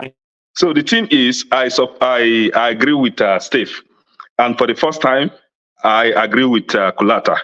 So you married on credit. You still have to go and pay them. The thing is, Oh, tradition. After many Yes, years. After tradition. many years. Ekene. I'm coming now. They don't care. Like until when you go to your wife's village, they will remind you. See those Omuna in her village. I'm not talking about her village in US. I'm talking about her village in Umuahia. They know that the bride price hasn't been paid, so they are waiting for you. Anytime you come, they will table it for you. So the thing is, our tradition is a tradition. Our traditional marriage is the only way, the only legal, acceptable, and valid way of getting married from our place. I mean, we Igbos, we Nigerians, we Africans. The one you go to the church to go and do is something else. You are doing somebody else's tradition. Our own tradition is that bride price. Matter of fact, you have to start from Ekoaka, introduction. Go to the guest family, do that. Then they'll give you a list. If the road is clear after investigation, then you will now pay the bride price. Then the ceremony, exactly what Man of Prestige did. He just did ceremony without the marriage itself. So the ceremony is when you now call the Omonna and Omunne to come and kill cow or kill goat and enjoy. That is ceremony. But you see, that symbolic money exchange is the main tradition. Now, let me give you an instance with my own younger sister. In my place, we have two categories of bride price. If you are from my place and you want to get married and that girl is not that educated, the bride price, according to my tradition, is 700 naira. Now do that in dollar. 700 naira. If she's educated, means she went to college, like university, it's 900 naira. If both of you are from my place. But if the guy is from another place, I mean, he's not from my place, now it is now going to be a negotiation between you and the girl's family. The Omona, I mean the clansmen, they have no business in this. It is between you and the girl's family to negotiate. And believe me, it is not something that is that much for a man to pay over a girl. Not really, maybe not even up to 10,000 naira. Now, when my younger sister got married, her husband is from a different local government entirely. So when he came, I was there, I witnessed it. He paid the bride price. The negotiation was done with broom straw, 5 broom straw they will give to the people, they will return 3, means this they'll pay 300 or something, That's how the negotiation. So after the negotiation, my dad now, my uncle took the money, the broomstick, give to my dad. My dad said, he beckoned on the prospective son-in-law. Hey, have this. I'm not selling my daughter. I'm giving her out for marriage. So use it to take care of her. Make sure you take care of her. So, man of prestige, that money is not that big. You give it to them, they'll give it back to you. It's because I know from what you're saying, you have a very sweet in-law, very sweet family, very sweet wife. So now this is it. Our tradition, whomever that is asking, when are we going to do away with this? It will never go. It has come to stay. Rather, what we should be talking about is how the white wedding should vacate our place. What are we going to do to make sure that our children are not being pushed into this so-called white wedding? They are not white people. They are Africans.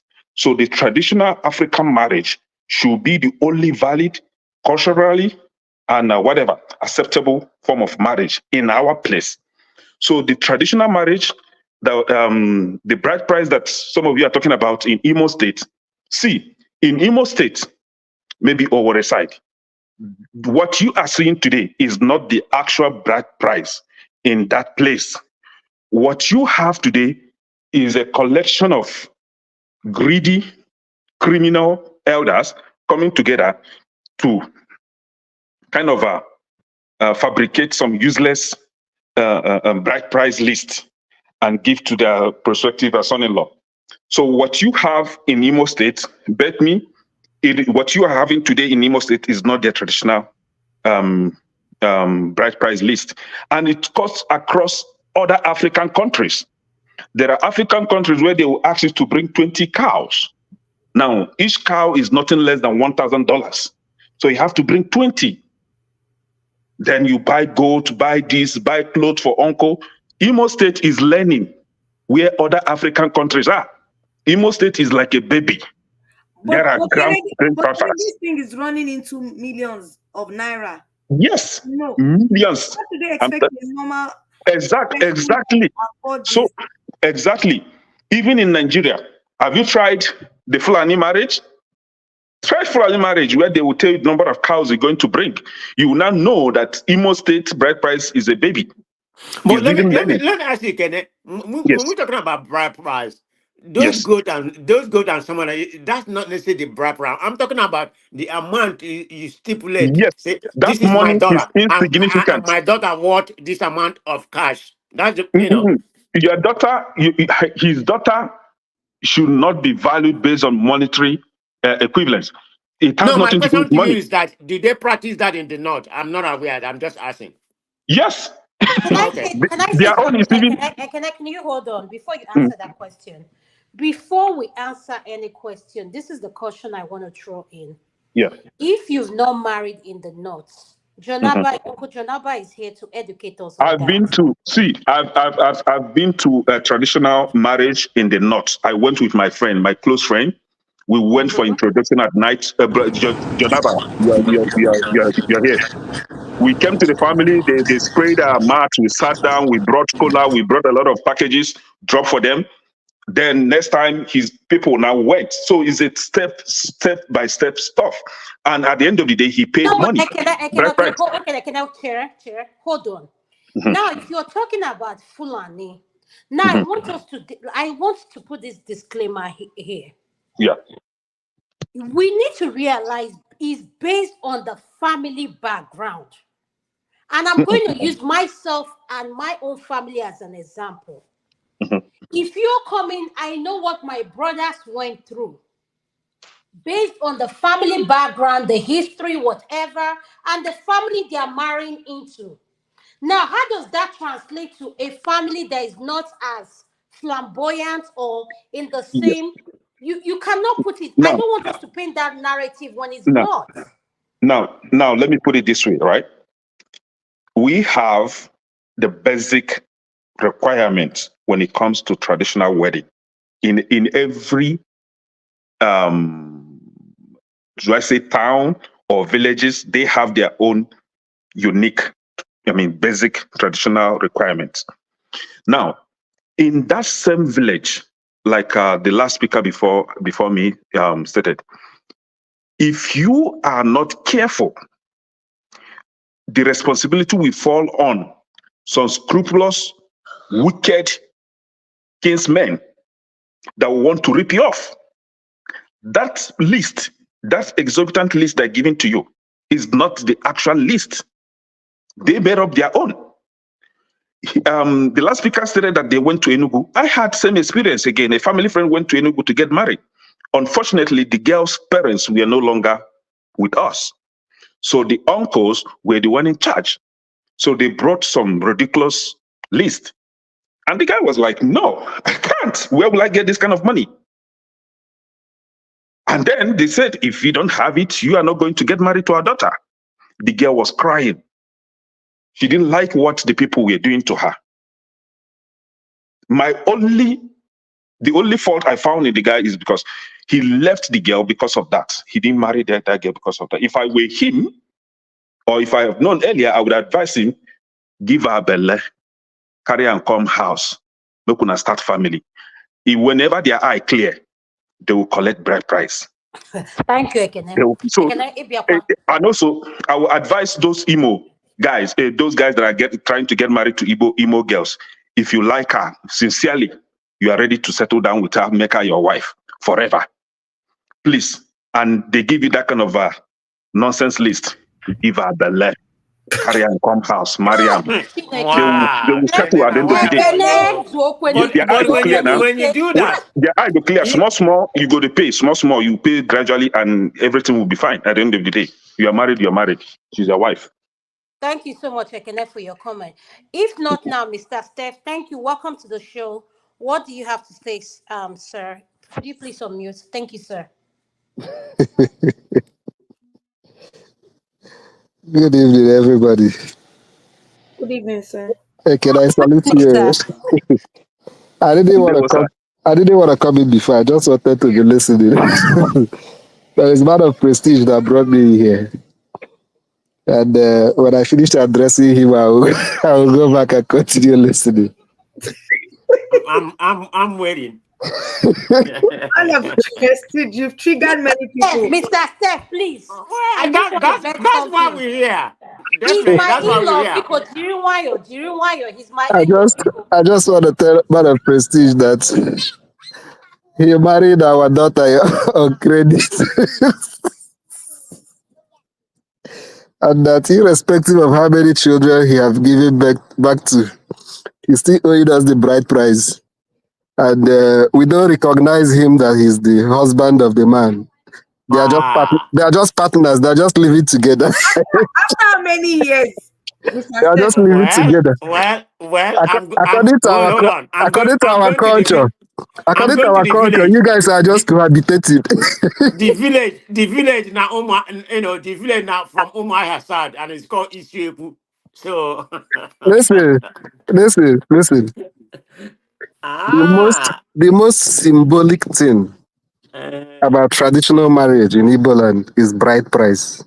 Even if you spend 200 million to marry the girl, if you did not pay bride price, you've not married her. And that bride price may be 1 naira, it could be 20 kobo, it could be 10,000 naira. But if you did not pay it traditionally, it's just because there is civilization. In the real traditional sense, those children are not even your children. If it is back in the days that the parents of the daughter can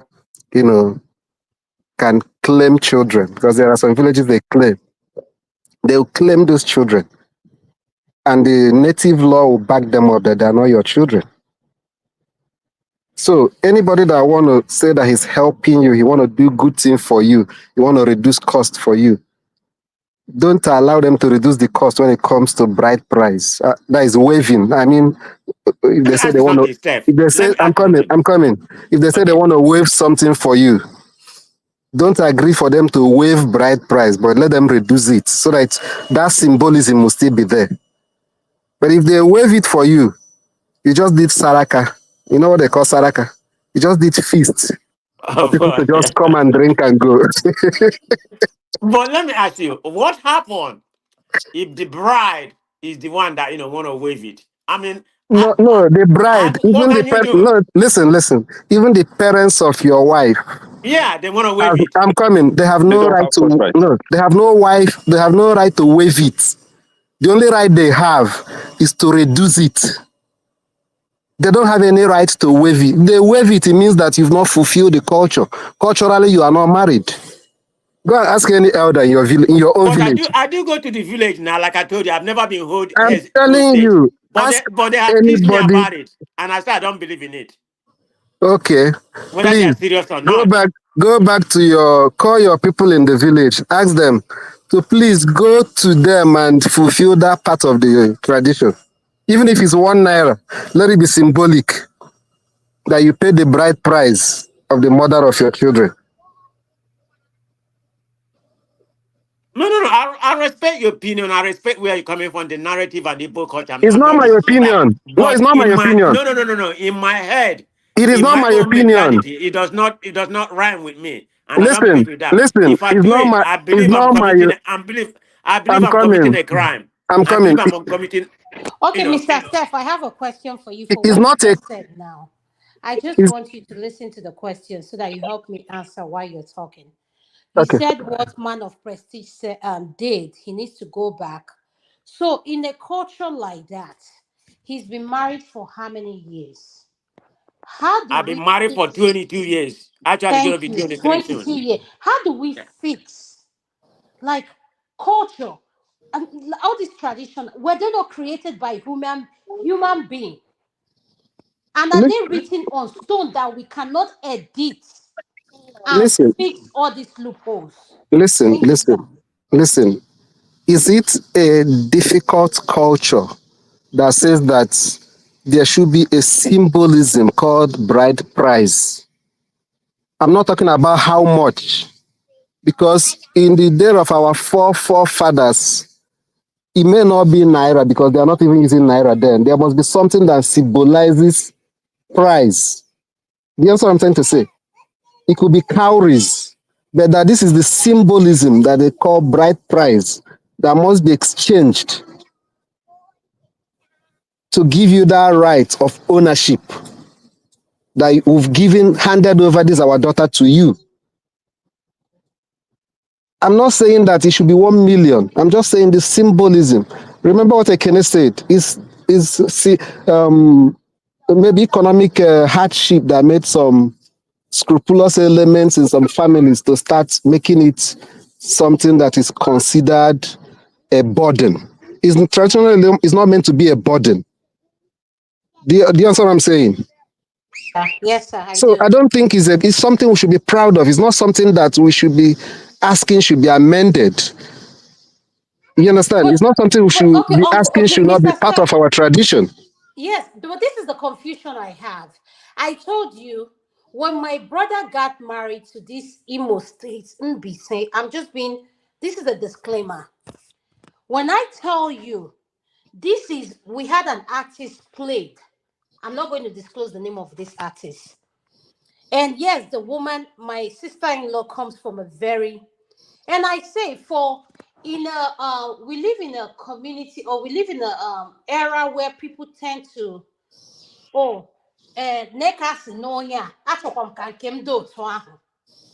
We cannot put this pressure on men all in the name of I want to get married.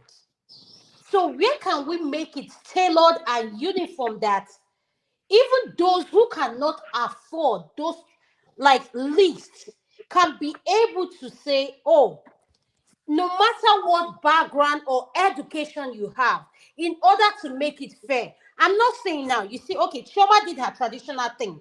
In Igbo culture, what Chioma did with Davido should have been done in her village. I'm not going to go there. But everybody forgot the culture and tradition because of who Davido is. So that's what I'm saying. When it comes to money, we tend to bend the culture backwards for certain people. Then people who don't have the money, we want to stay on this cultural thing. Like my question is, how can we make it fair for everyone? That's I, my I, question. I understand with you and I agree 100% that there should be a reform of what it have turned out to become now. Where they have taken it today needs some reforms. You understand? But what I'm trying to emphasize that made me to come into the show is that when we are talking about reform, when it has to do with bride price, we can only talk about how do we make the bride price not to be a burden, so that it will just be a symbolism that it's supposed to be. But I'm not saying that there should be any reform that will say bride price should not be paid as part of Igbo culture. That is something that we should be proud of. If you've attended a core traditional ceremony where they're doing bride price, it's something of is a beauty to behold. When you see the elders, how they use proverbs and stuff like that,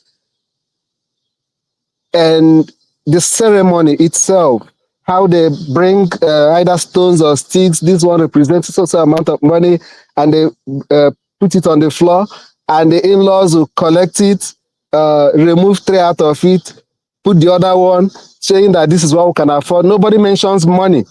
But if you behold how this ceremony is taking place, I'm not talking of where it's being monetized in a negative way. It's something that I, as an Igbo man, is proud of. I love it. So it's not something I'm saying that should be waived completely.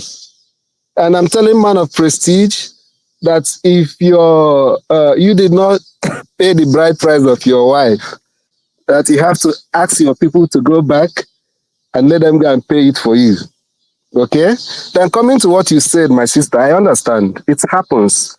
But where most times, as I've observed it, most times where it becomes a very big burden is where either the parents or the father of the bride the girl in question is no more, and maybe there is this uncle or relations that want to use the opportunity to solve their own financial problems or to satisfy their own greed. They try to make it difficult. You understand? When or some other instances, it may be whereby the family of the girl do not want or do not like the person that came to marry their daughter. Sometimes in that kind of situation, some of them want to make it difficult because of that resentment or anger. But ordinarily, the parents of the girl, like what the parents of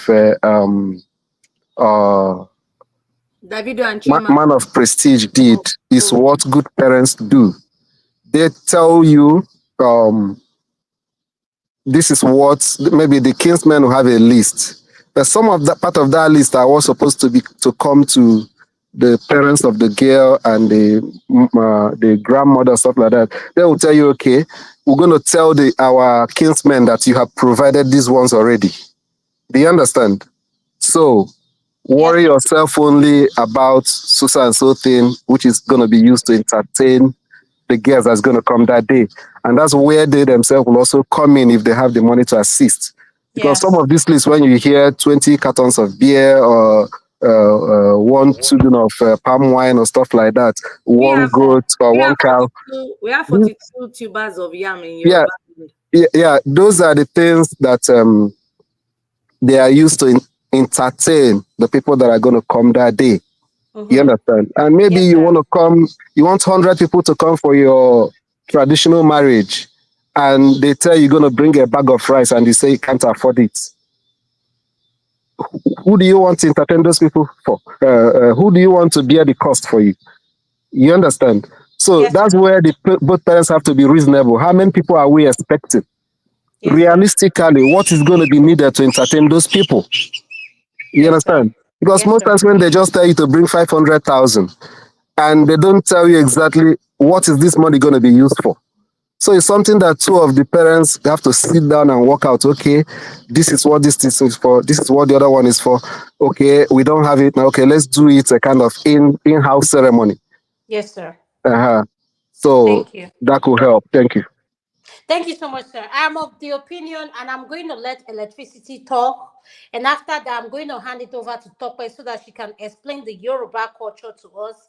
I have brought in Igbo, and I would like Uncle Jonaba to explain the tradition of the Fulani, Hausa, because I want our viewers to have a perspective and like a highlight of different culture.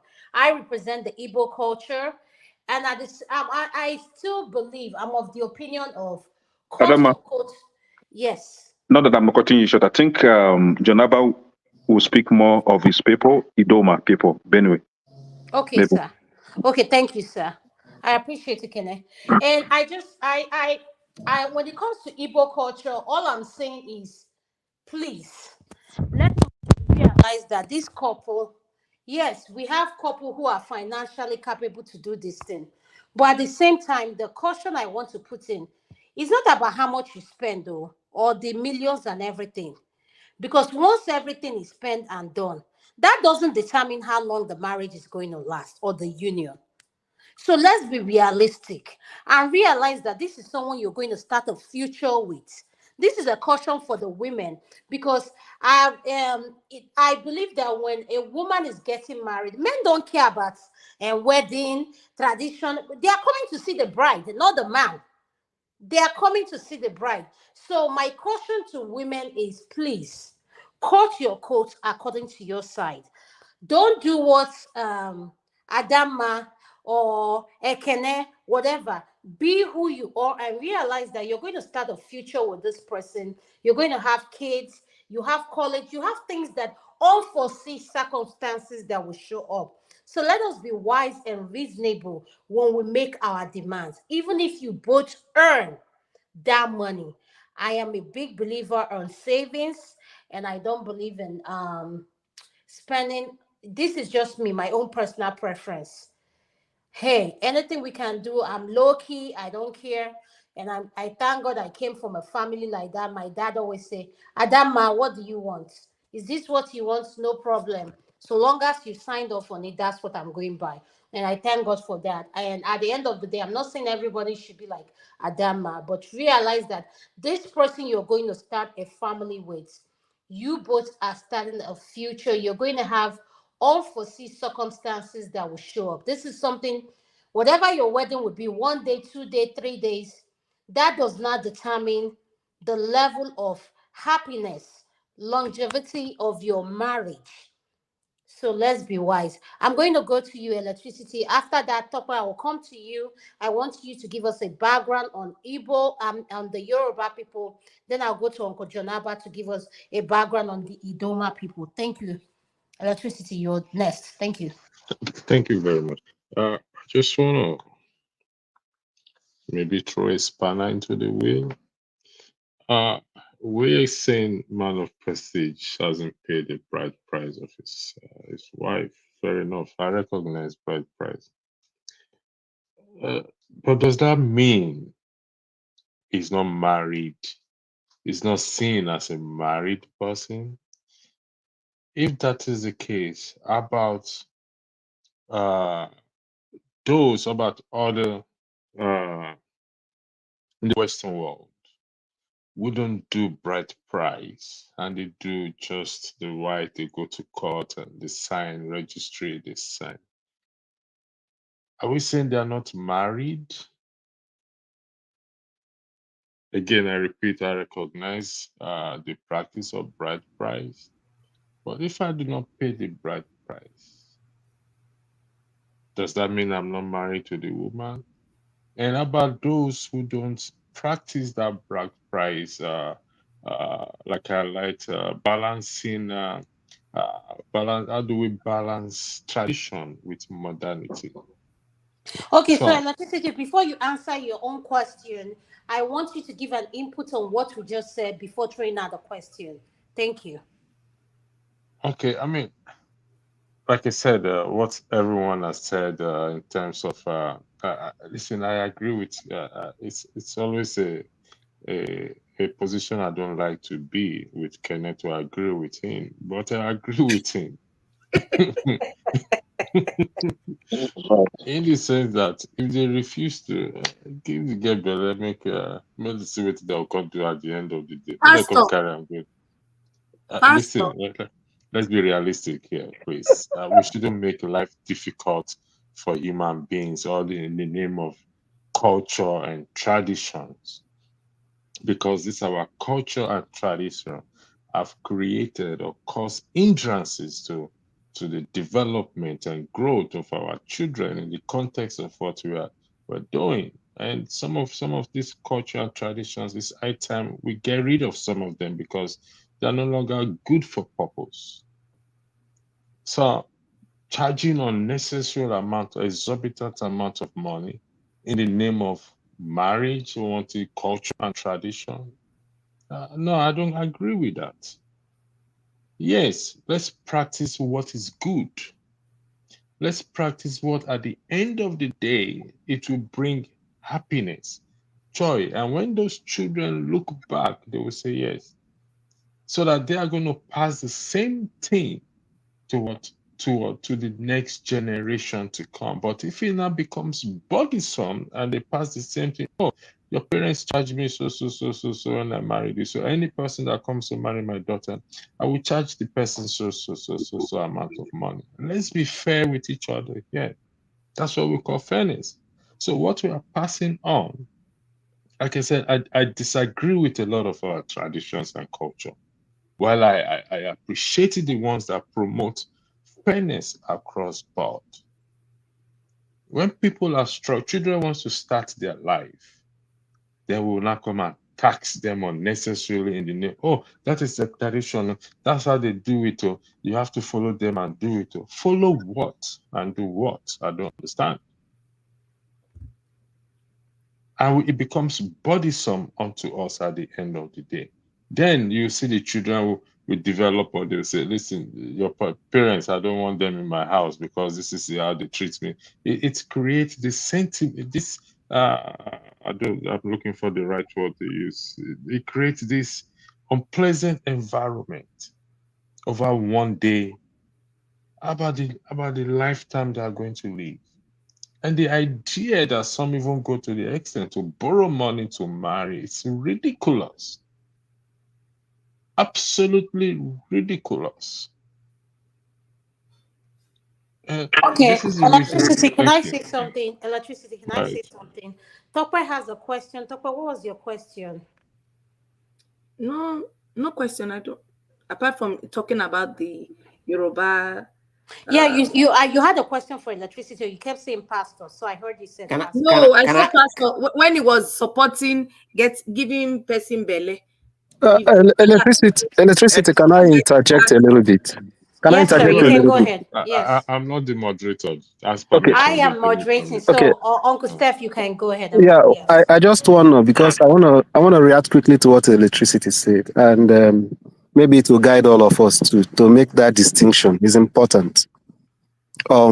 Those things we are referring to our tradition, they are not really our tradition.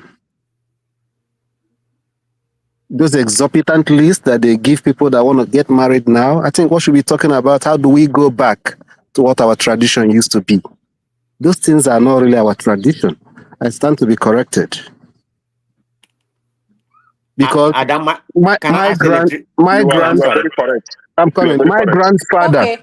my Okay. grandfather Let Uncle and my Steph finish. father, The man of prestige, you can go my next. grandfather and my father did not find it, even though the economy is different, they did not find it as that difficult to get married during their own time. That is why you see a farmer, a hunter, and all kind of people doing any kind of menial jobs, getting married from any kind of family. What they value more is what kind of character does the man have, and then the basic requirement when it comes to marriage is not something you're going to go sell anything because you want to get married.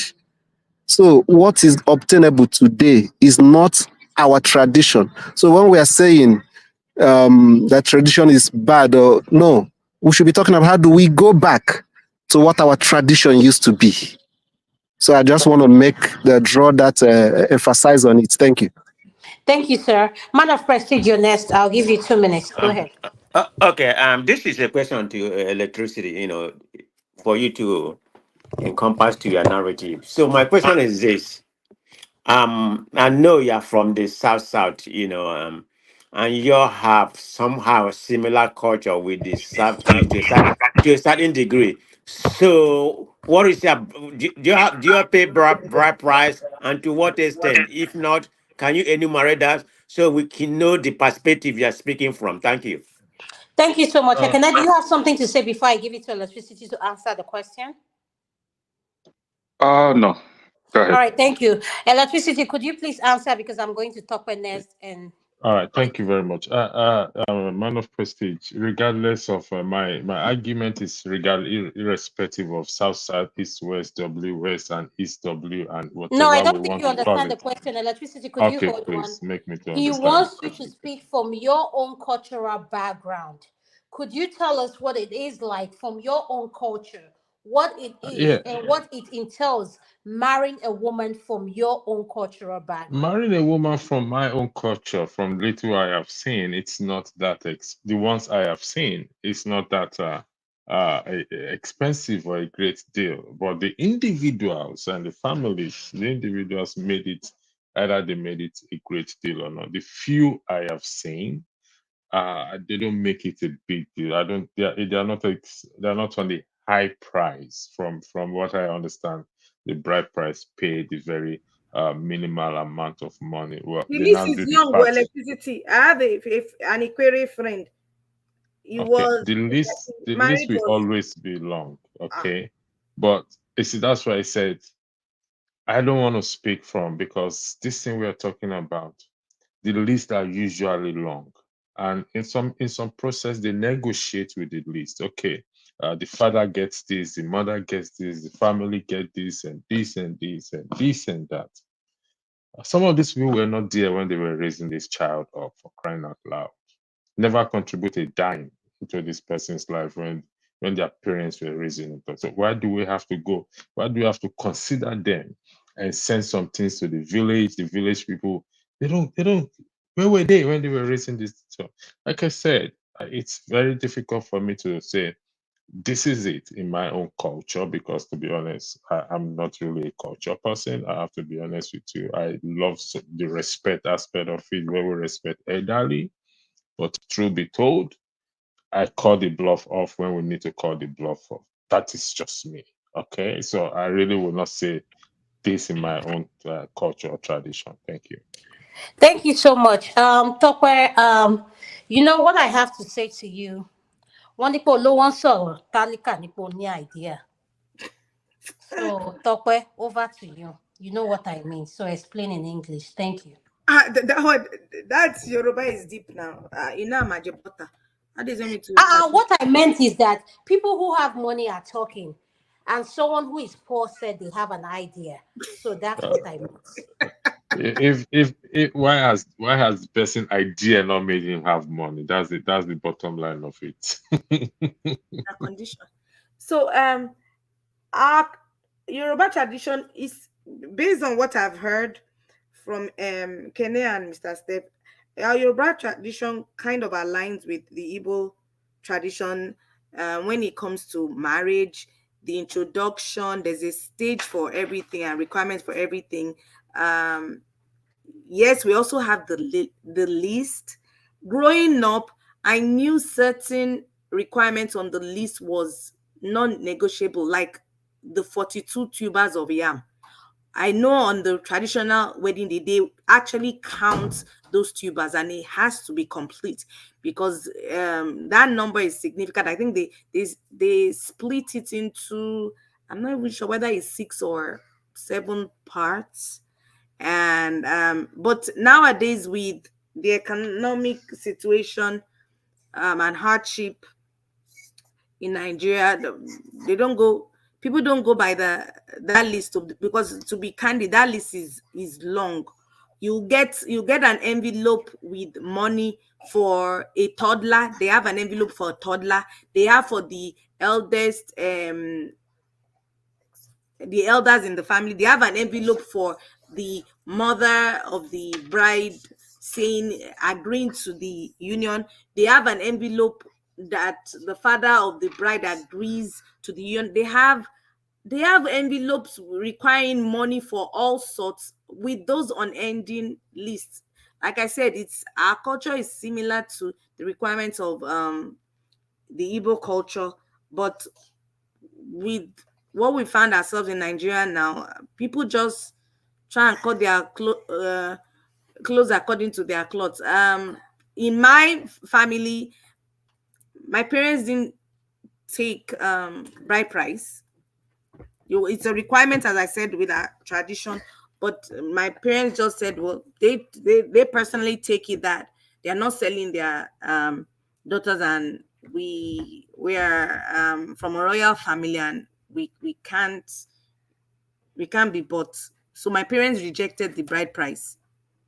But I know with Igbo culture, it's a big thing, um even if it's a sense, like Mr. Steph mentioned, is the symbolic aspect of it that matters, that you have to pay that bride price. Thank you.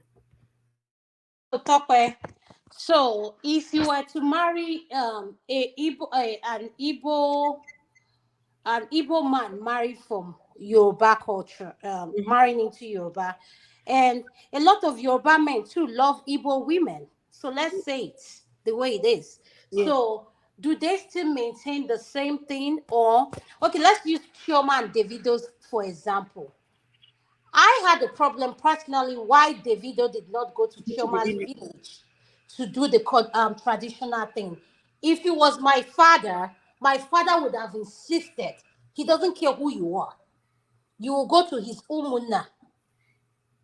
Whichever way you're going to get there with your family, you get there. So yes, I understand they did all this Instagram thing, which I don't fault in. They are celebrities on their own rights. So how does that play?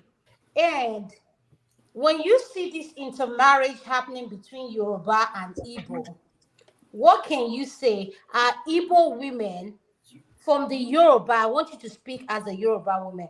Do you hear your men saying, Igbo women are expensive to get married to? Absolutely. Absolutely. With that list, some will even say, I'm not sure whether it's the Igbo or is it the Benin side or South. They will actually ask you to build a house for the dead father or mother of the bride before you get married. Our men complain. The Igbo women are very beautiful. To be kind, to be fair, they're extremely beautiful. But that list is never ending, and they don't play with the list, so it becomes very unaffordable. But So, Tope, can I ask a question? yes, So, why did they keep marrying them? If there's some kind of, why do who keep marrying? why Why do did the Yoruba keep Yoruba marrying men keep Igbo coming girls? after Igbo women if they know that the list is unbearable? They will save now. They will save and do the requirement or negotiate. Negotiation. Kene and Mr. Step were talking about. They will negotiate with the family now. Correct. Okay. Negotiate. Yeah. So, Let please me make a comment. statement. Please read I this mean, comment. Do Yeah, family really include bed and motorcycle? Hey, Jesus Christ. it's ridiculous. My friend that is south. I witnessed It's that ridiculous. wedding. I'm telling you, they practically furnished the entire house for her. Fridge, freezer, everything was required. The entire thing was expensive. So you now wonder if you're marrying someone that is a hustler or is just starting to, move up. How do you expect that man to afford all that? No all men will be lucky like my husband or my brother-in-laws, that my parents didn't. They just said bring whatever you have. My wedding was done in America. I don't even think my mom gave it any list. My husband didn't even understand what the heck are you people talking about list. We just brought something for showing sake. But again, it depends on the individual family. But I know Igbos, man of prestige, Igbos don't play at all. So in Yoruba's family too, don't play with that bride price. You have to, is a symbol, even if it's 1 cent, they just want that symbol. And back to electricity, who had kind of inferred that the Western world, are you saying they don't do all that? They're not married. That's their culture. They just go to the church and do court wedding, and that's it. That's their own culture. Our culture requires the bride price. I'm sure the Northerners too will have something. It's not that easy. It's not that easy with trunks of clothes and all that. We had that trunk of clothes. So I'm not sure whether Igbos have that requirement. We require suitcases of George and laces and all those things, and bags and shoes to match. Then jewelry, gold and all that. The list is unending, Adama. Okay, Tope, let me. I support you. May I interject if I can? Yes, go So ahead. I'm in the Western world. Oh, sorry. Go ahead. No, go ahead. You need to stay. Oh, no, you're I not am going to in the speak of West. the Western world because the Western world doesn't pay by tradition. You can Exactly. go Okay. to any local court and get Go married. We're to not Las speaking Vegas. about that. Just go to Las Okay. Vegas. My question is, the issue is I got married hypothetically over here as a Nigerian black man, everything. So because I did not play that traditional role, I'm married to, let's say I'm married to a white woman, I'm a black, that means my marriage is certified. Would that be, I mean, I don't, is that Yes, correct? now because the person you married is a Igbo now. Why are do you you need answering? an You answer? Do you you need an answer the answer? question yourself. Uh, Do you need Marry an uh, answer someone to the, for that whom question? yeah, someone like women like Adama, or you I marry won't go, someone from I won't Do go Tokwes to you, area. Maria. do you I need won't an go to answer to that Maria. question? Do you need an I answer don't to have that money to, question? No, I don't have money Mr. to Steph, buy I bread. think he knows the answer. Electricity likes instigating, I can and answer that him that gives you I can married answer people him that that doesn't question. exist. I can answer him. Huh? Ngwana, electricity, he asked you a question. You need an answer to that question because my own here Go ahead. uncles are here to back me up. Start Okay. answering. The Adama, I answer to said that I don't have question, money the to buy answer to bread. that question is this. Yes, sir.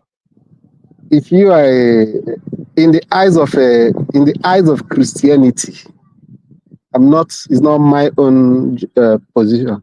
In the eyes of Christianity, if you did not receive Christ as your Lord and personal Savior, you will not enter the kingdom of heaven, right? Mr. Steph, I'm done with you. No, I'm Yeah, coming, I'm go, coming, go, Mr. I'm Steph, I coming, go didn't. ahead. Please, can you rewind? I Go didn't ahead. get that. I'm trying I'm to. coming, I'm coming, I'm coming. That's an So, interesting place you're taking me to. Go so ahead. Mr. Steph, can you repeat yourself because I'm trying to I figure. said, in the eye of Christianity, the Bible talk about except a man be born again or stuff like that, receiving Christ as Lord and personal Savior and entering the kingdom of heaven or stuff like that. You understand? So most Christians hold that view because it's biblical, but it's in the eyes of Christianity. So to answer your question, in the eyes of Igbo culture, you are not married. That's just Oh, the summary. Yeah. all right. Okay. Thank you, sir. I'm not Thank you saying so that much for answering. you are Yeah. not. I'm not saying that you are not. He's saying Okay. if you want to marry an Igbo woman, you cannot go and I, do court wedding. I That's For the won't go me, there, question for he's sir. saying. instance, me, for I instance, don't have the me, money. for instance, me, I did not do church wedding because I don't believe in it. Okay. You understand? I Because didn't you're do a it. traditional man, right, Mr. Steph? I believe that it's just ceremony. Yes. You Okay. understand? It has no significance to me as a Mm-hmm. Christian. Okay. Let me say this just to hand over. I believe a lot in paying bride price. Let me just be honest with every one of you. Not because it's just a tradition, like what Steph said, referencing to the Bible.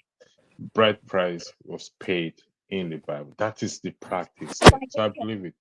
As long as we don't turn merchandise it, as long as we don't make it burdensome, as long as it doesn't turn to extortion, our life depends on it, or our parents' life depends on it. Because I send my daughter to school to study medicine or study become an aeronautic engineer. So I have to charge the man that is coming to marry her all the money I have spent on her. That is rubbish and ridiculous to me. I use the floor back. Thank you. Thank you so much, electricity. Just like I said earlier on, olówó ń sọ̀rọ̀ tálíkà nípa òun ní idea. So Who is please, the one speaking? Is that Tope or Adama? that's Adama speaking, sir. You speak even Yoruba more than Tope. Uncle, Uncle Mr. Jonah, Mr. Steph, you are wrong in that too. If I'm, Adama starts I'm to speak sorry, just Yoruba, observation. the, the dogs will be backing by the time she enters Yoruba this Oh, thing. Uncle Steph, a lot of labels has been put on me, so I allow people to make up their narrative, whatever they think of Adama. It's okay with me until you get to know me on a personal level. Then you can put up any ideas or narratives. So, Uncle Steph, I'm going to be intriguing you once in a while when you come to this segment. So, tune in. Thank you, sir. Uncle Janaba, you're next. We need you to explain your culture, what it entails to marry a woman from Bayelsa, where you're from. Thank you, sir. You're next. First of all, I'm not from Bayelsa. And another thing, Kenna will not tell me which side of the, whether from Benue or from the north, which one I will share. You should go and tell that to his mega community that said to tell people what to do. Can you hear me though? Yes, sir, I can hear you, sir. You're free to speak on whatever culture All you've right. experienced. And I'm the giving you the more full let's be gifting, sir. more interesting is to have a broader view of the whole bride issue of every other tradition that we are aware of.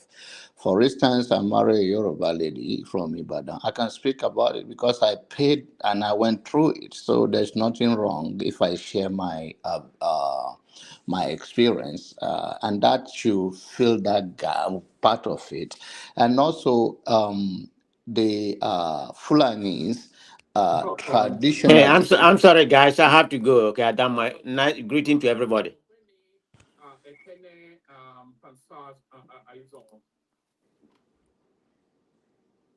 Are we here?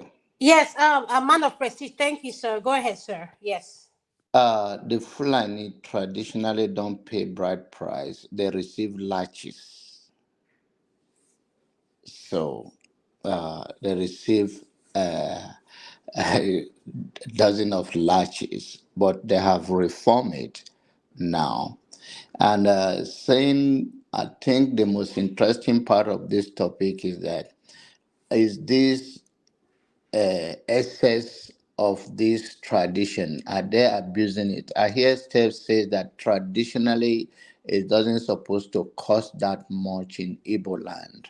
And in summary, I told you guys, I said that the Igbo and the Idoma tradition is the same, is similar, so similar. They have boundary with the Enugu, the Ogbadibo local government, the Okwaku local government, they intermarry. They have almost 99, 90 something percent the same way of marriage, and that is why they said it's too much, it's costing more, based on the school and all of that. So everything is due for reform in 21st century. It is because of those that are holding captive and the mind manipulation that is working for other people. If you tell me right now on this platform that you have a child and your child, the child is innocent, he never did nothing, and you as a parent, you have all the power on earth, and one bad person stand by the left side that will destroy the world, should you kill your child, the innocent child, or should you kill that bad person and forever close the case? So many things are due for reform, but people just want to stick to the tradition, and sometimes change is not that easy for people to even come to a common sense approach that this is not doable. There was a time in America that black cannot enter the same car, cannot enter the same bus. Even if they enter, if the white walk in, you have to stand up. And that is what brought Rosa Parks to become a strong woman by refusing to get up in Cleveland, Ohio. People just want to take a cheap way of life, not want to form a reform because somebody else is not their way. And it's due, whether it's Islam, our tradition, Christianity, eh,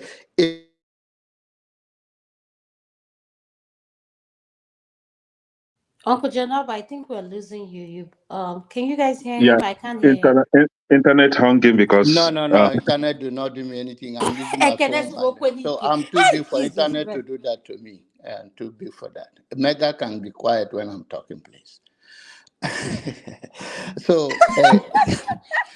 so everything is due for reform, But for power struggle and people do not want to take a hard way for a change is why we are talking about this. Our traditions, some are due for reform, and there are beauty of some of those things where you see traditional wedding is commenced, some of the approach to it, even most civilized world want to celebrate it the way it's done. But we are talking about when it's taken to the extent that women will not get married or afraid of getting married. Because some of these tradition, if there is a divorce, you have to return the bride price. Some of them, after even having a child for you. So what after all the people like Kenneth don't whip the life out of the person, you still have to return the bride price and giving them. So all of those things is due for reform. So that is where what we are talking about. We are not saying they should abolish it. I think it's a way of life, but then it shouldn't cost so much to the extent that people will be afraid and women will not get married because of such thing. Thank you. Thank you so much, Uncle Jonaba. But you didn't explain in your culture, like what it entails. Like, is it as vigorous and as it tell like is it like the Igbo culture? Like I'm learning. Topa has explained. She said it's similar. How many tubers of yams in your culture? Like where you're from Jonaban is Igbo. specifically? Jonaba It's is Igbo living in it's Benue the State. same thing in. Oh, Ekene, leave Uncle Jonathan. I'm the Ekene. Leave him alone, please. No, it's Thank you. okay. I'm not living in Benue. I'm living in Atlanta with him, the Asibo brother.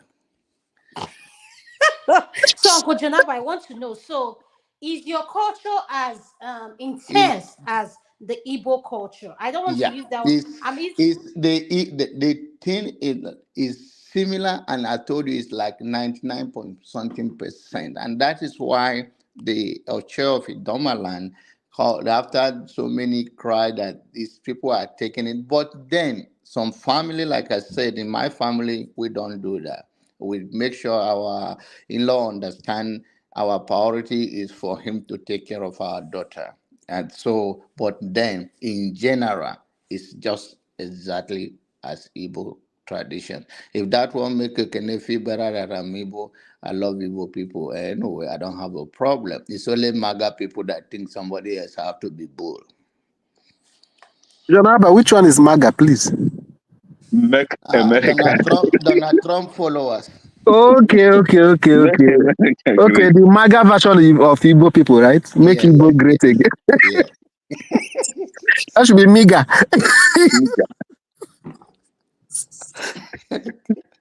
Did I answer your question, Adama? I will answer better if you did it.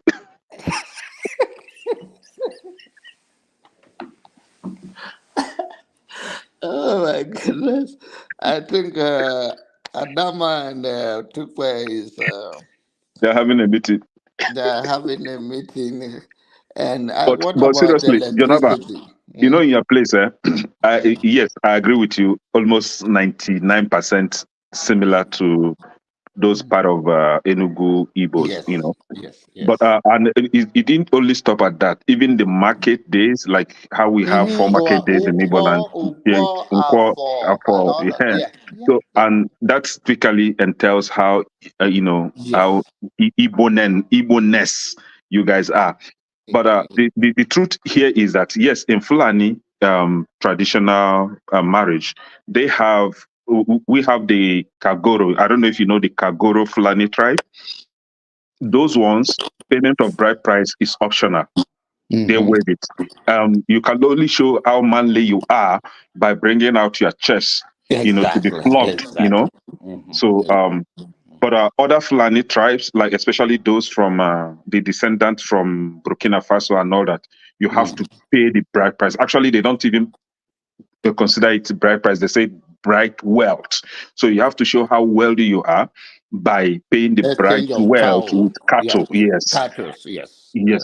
Mm. So and the Bodo is it the Bodo tribe, right? Bororo. No. The Bodo is the bride. You know, Okay, the yeah. Bodo Oh, yeah. Okay, yeah. how wealthy the Bodo is. You know, Mm. uh, So it's similar, like almost part of Africa. You must have to pay the bride price, and I strongly Yes. agree with my brother Steph always that a bride price is not negotiable. However, you shouldn't make it a burdensome to our people because I'm not committing crime coming to marry your daughter, right? And your daughter is not being sold off. She's going for marriage, not being sold off. Actually, our then Igbo tradition, right? Even if, I mean, notwithstanding that you pay the bride price, she is going for Ije Inudi, like she's going for marriage. She's not coming to stay with you forever. The only time she stay with you is when she's alive. Whenever she's old and join the ancestors, her body will be taken back to her parents' house. This was our Igbo tradition until the white men came, the religious Christianity came, and is busy trying to bastardize our tradition. The court wedding thing is one thing that me, Kene, I will never accept to that. The church wedding thing is not my tradition. I don't know that. It's not part of me. But when it comes to our traditional wedding, it entails that I am Igbo. This is where I belong, or I am Africa. This is our way of getting married. It makes me. It gives me this. I don't know how to put it, but it gives me this fulfillment that yes, I'm man now. I'm man enough to get married to my wife, not to stand before one. Sorry for Catholic, I'm Catholic too. To stand before one bachelor that has never known what marriage is and begin to swear I mean, take oaths, me and you forever until death do us part. Something you know that you may not keep at the end of the day. You will not be able to keep it, and you are taking oath. Uh, Man, I don't take oath with anybody. See, I marry you, my wife, I respect you, we'll live forever, I love you. If there is anything like love, we love each other. Uh-huh. Ekene, I'm But confused. What do you mean by oath? You just brought oaths to it. Are you talking oath, about that is what they do in church now. And the court wedding, they go there to take oath. we have a The- pastor on the panel, Uncle yes. Jonaba. So When you go to marry getting in the married church in the and church, you know that electricity. you are taking oath. You are being bound on that oath. Okay, And okay. the what they call it, the court wedding too, you are taking oath. It is only in our tradition you don't take oath with any woman or any man. What is Do you the understand? Kenneth? There's something you say that. Are you saying that when you go before the altar to take oath, the oath is saying that you and that woman are to stay together until death do you Th- guys apart? Is that the That, that yeah, that's what they say. Was it not what you recite after the clergy? Repeat after me. But do you hear the part that says that for better for worse until Yes. yes? So that I Yeah. don't think now. I don't on biblically, if you are now become if you are a Christian, right? Mhm. Bible do not encourage divorce, right? At Yes. all, it does Mhm. not. It say even it does not. So if you are a Christian and you're going to marry under the oath of marry as a Christian before the No, congregation. Bible That's what you're also going to get guided no, with. Bible So I supports think you should have a divorce. problem. I think you make a case when you say to stay before bachelor.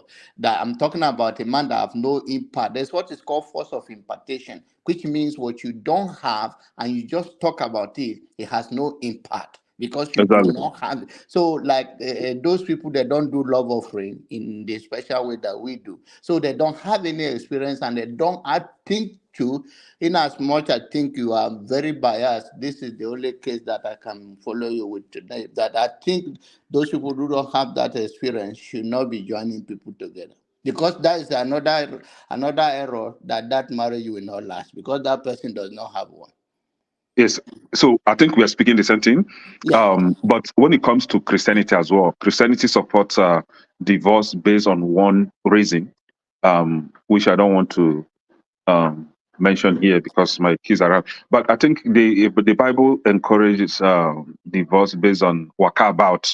You know, when the woman waka about or when the man waka about and you cannot bear it, so you can divorce, right?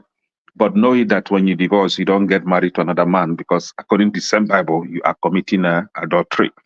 So the fact remains that marriage should be a traditionally recognized thing, not a foreign recognized stuff, because the church wedding is a foreign tradition, is a Western tradition. That is their tradition that you from Nigeria you are practicing instead of practicing your own.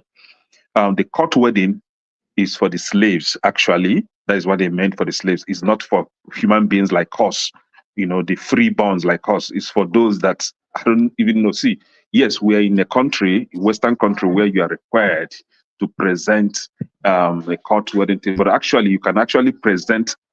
Thank goodness that our tradition now, they are stepping up. You can actually present your traditional wedding certificate and it's recognized. You can provide your church wedding certificate, Catholic Church, for example, or Anglican. It recognized everywhere.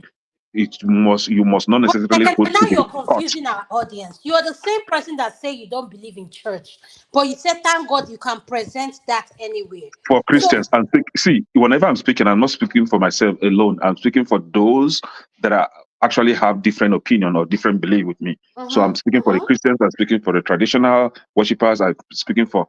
I'm a Christian. I'm a traditional believer. I'm everything. Join. please, you can only serve one. Which one are you? No, we serve God, Almighty God. The traditional Okay, so believers you're a serve Almighty Christian. God. Christians Yes. serve Almighty God, right? Okay, I so don't know about the my Muslims. question They to you serve now, Allah. my question to you is now, what do you believe when it comes to marriage? Is one question. Traditional belief, traditional marriage is what I believe. Traditional one. Thank you. Now you've answered my question. Auntie Gladys, could you please unmute your nest? I want you to come in and I'll go to Eagle's Air. Thank you, ma. Yes, please.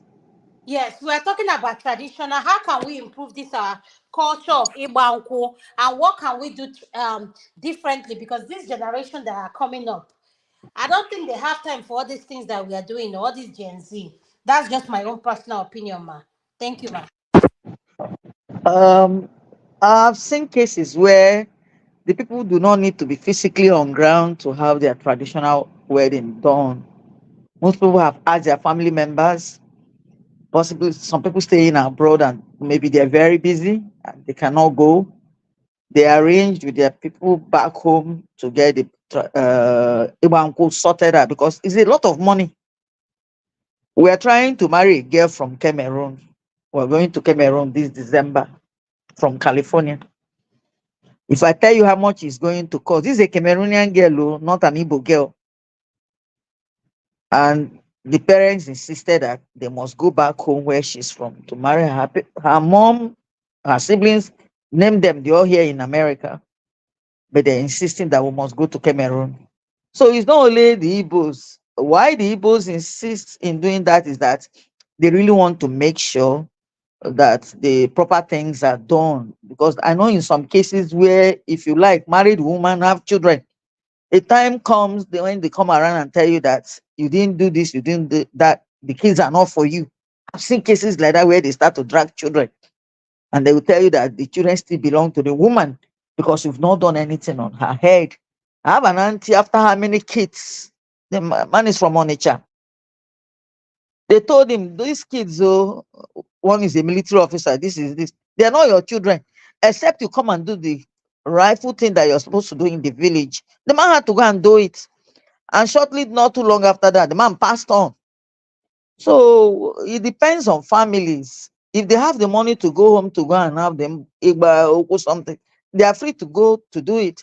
But where it will cost them unnecessary money and the rest of them, because the money is not small money. But in some places, they do not request for as much money as people portray it out there. They tell them, the Igbos, the kind of money they go ask, you can use that to build a castle. It's not true. Like I've said earlier, I said some families have helped to set up the man, do things for him, sort out things with their daughter, give her gifts, do everything.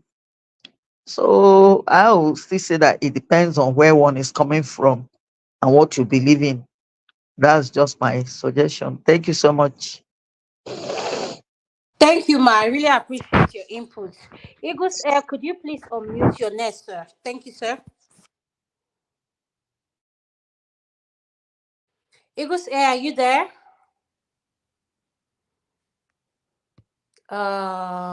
Eagles Air. All right, I'm going to let him go. Tokwa, are you?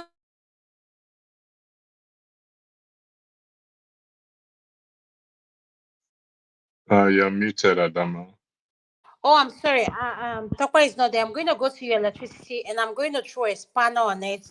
And the spanner I'm Right. going to throw on it, I'm going to pick up from where Auntie Gladys came from. Her comment. She said when the person passed on, there was something I witnessed where the woman died. After 4 kids, they said the man did not do everything traditionally. They went as far as saying the man is going to drink the water that was used to bath the corpse. This lady was taken back home. She died here in the diaspora. So, in a case like that, hey, why is our tradition so? If someone died without fulfilling everything that needs to be done culturally, what should be done next? Should we go with Auntie Gladys said a comment now. She said so a Cameroonian wanted to get married to a Nigerian, and the family insisted that they need to go to Cameroon to do all the traditional thing. So this thing has nothing to do with is Nigeria. So that is why I love our segments. We touch on Africa. It's not just Nigeria. This is it, it affects all of us. So electricity, I want you to pick up from in a Yeah. situation where everything is not done culturally. Hold on, my dog is barking. Zoe, stop it. Everything is not done culturally. What do we do to ensure that culture? These are two people who fell in love, and like Ekene said, Ekene suggested, get that woman pregnant. They won't do all this, and along the way, finances get tied up. They never get to do what they have to do, and something happens to either one of the parties. How do you address that issue with the family? So the question is electricity. If you marry someone that you've not done everything culturally or traditionally, and that person passes away, when I mean passes away, they are dead. How do you approach the family knowing that you have not done everything culturally? Thank you. Yeah, thank you very much.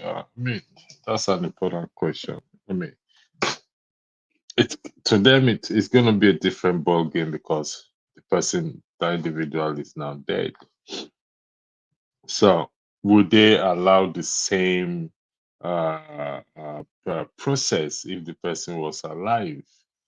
Or would they say, oh, she's dead now, we have to increase the amount of money?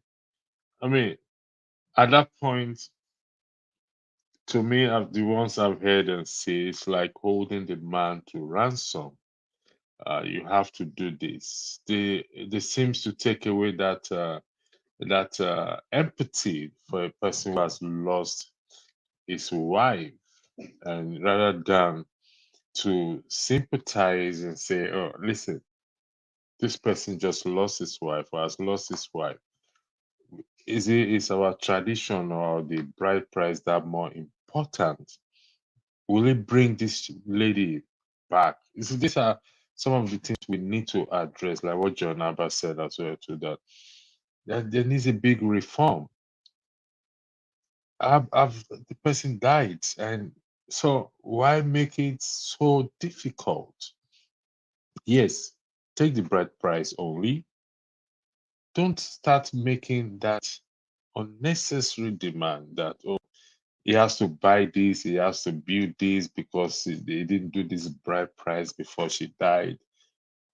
To me, I think this program is important. Well, if when we highlight these things, people will hear and say and join hard voice to it to say enough is enough. We can't. Life is more important than bride price. If I mean, I don't pray it happens to me. I just have to be honest. Out of respect for the lady, I will do the needful.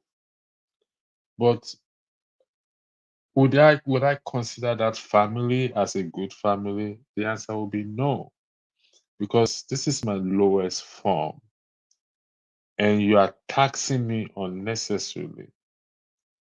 Nothing is as good as having the woman back than just taxing. Listen. I think we're gonna, in my opinion, please. I think we're gonna run another show on this in a more different way. These are issues of life that we have to deal with. In respect to the Cameroonians going to marry, and it's still the same thing.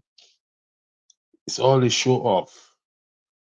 Oh, she's from Cameroonian, so everybody. Do you know how much it costs to buy flight tickets now? To me, this is just wickedness in my own opinion. So the choice is also left with the couples to say, no, listen, we can't do this. This is too much. And I will not pay thousands of pounds or dollars. I mean, dollars to say I'm going to Cameroon to cheer you up. I'd rather give you the money. The money will be of more useful to you because there are enough people in Cameroon to sell it. That is me, please speaking. Please, that is me speaking, and that's my own opinion. Thank you very much. Thank you so much, Electricity. I appreciate your opinion. Ekene, hold on before I come to you, Ekene. Eagles Air, are you there? Eagles Air? I think he's not there. Can you remove him, please? Thank you, Electricity. Kenna, you heard the question I just threw in. Sorry, In can you a rephrase it situation, again? in a situation and in a circumstances happen, unforeseen circumstances happen where one of the spouse passes away and things has not been done traditionally, and you've had two kids or whatever with this person. How do you approach that issue culturally? Where you have culture that say you have to marry that person. Like, you know what I'm talking about. Yes, yes, You eager know ya who knows. yes.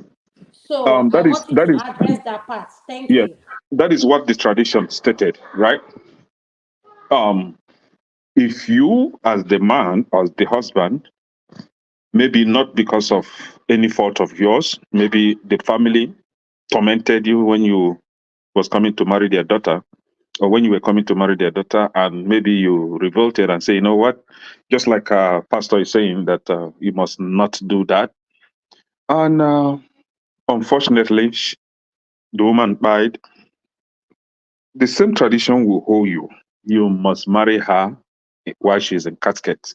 That is force, because you dare not bury her. So are you going to carry the dead body on your head and be going around? How are you going to bury her by yourself? You alone? Hell no, your own people will not even support you. That is when you will know that, I messed up really big time. You should have found a way to resolve that issue earlier. You should have found a way to pay her bride price, even if you bride price is not something you pay at once. You keep paying bride price. Sorry, is anybody hearing Kene? I'm not hearing Kene very well. He's low. Yo, Yes. you can't hear me? Kenneth, Sorry, you're sorry. I was having a call. Call interferes with my um. So the thing, but can you hear me now? yes. Can you start over, please? So what I was saying is, maybe you as the man tried everything possible to pay her bride price when she was still alive, and her family tormented you or kind of tried to rip you off, and you revolted. You refused to pay the bride price, and unfortunately, she died prior to you paying the bride price. It is something that the tradition has already made it very simple. You must marry her while she is in casket. The traditional wedding, the traditional bride price, and all that you refused to pay when she was alive.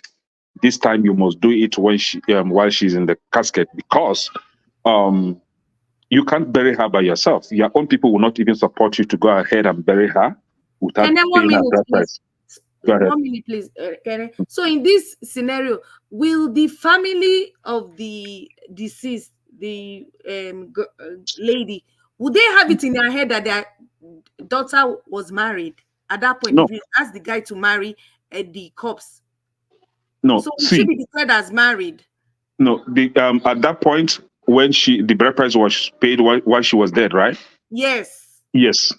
And the reason being that even dead people, even those that are already dead, like men, for example, the family might even go and marry a wife for him, for the dead one. And the woman will come into the family and have children for the dead brother Yes, or for the yes, dead son of the I family. get that they do that too in Yoruba tradition. In some places, culture, they do that. But I'm just trying to figure it in my. But maybe I'm overthinking it. Yes, they That do it. marry, so the person that is dead will be declared as a married woman. Yes, When they pay. married, from in the casket, and it's a tradition. Wow. So I'm saying this for pastor to actually listen, and I don't pray such before him. Nothing like that will come his way. But this is what the tradition will insist that you must do for anyone that failed to do that while the person is still alive. If anything happens to that person, that is when they will hold your brokos. You say, okay, you think you're smart, eh? Oh yeah, come, now we are holding you. Come and bury her, let's see. Do you understand? You must do it at that point. In short, the kind of stress they will put into back, left, right, and center, your own people, our own people, you must do that. You won't even know when you are pleading. Okay, let's just do it and have peace. So it is something that has come to stay. I was laughing at our dear Anambra State governor. He took his daughter to Abuja and have traditional wedding in Abuja. This is the so-called governor that is supposed to show example, live by example. But that is his own cup of tea there. So if you are really in love with each other, you, the man and the girl, make sure that you work together. Take the man to your village so that your people will recognize him, so that he will know your people, he will identify with your people. It's a mark of respect. It's a mark of, it shows that you are a man enough to have this girl. So for those, the lady that spoke now, going to Cameroon, I commend you guys. You guys you don't even know the impact that you're trying to create in that girl's family. It shows that you are a family with common sense, a family that knows, that have respect for them.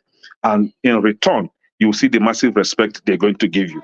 So traveling from, if you like, live in Pluto. If you want to get married, the girl is from somewhere in the village. We are not from America. We are from somewhere in Nigeria. So you have to go down there and get married to her. It's a sign of respect. And your people will be proud of you, man. May I say something? Am I allowed to challenge what You Kenneth can said, ask please? him a question. I want to go to Jonaba. Then I want to. Okay. I have a question for Kenneth. Kenneth, yeah, thank you for giving me the floor. Kenneth, this will be an extreme situation here. Very extreme. I don't pray it happens. God So, forbid. yeah, I'm asked to marry I have to do the traditional issue there. What if I decide not to do it? What will happen to the corpse? Are they not going to bury the corpse? Now, the thing is, it is your responsibility. If you truly, I'm not putting it to you now, if it is the man's responsibility, if he truly loves and respects his wife, and if he truly loves and respects his children, it is his responsibility to now sit down and say, do I owe this woman that I've lived my life with, this woman that has borne me these children, this woman that I call my wife, should I accord her that respect to give her a befitting burial, to respect her corpse and give her that burial? Whatever my beliefs are, whatever my inclinations are, is it okay?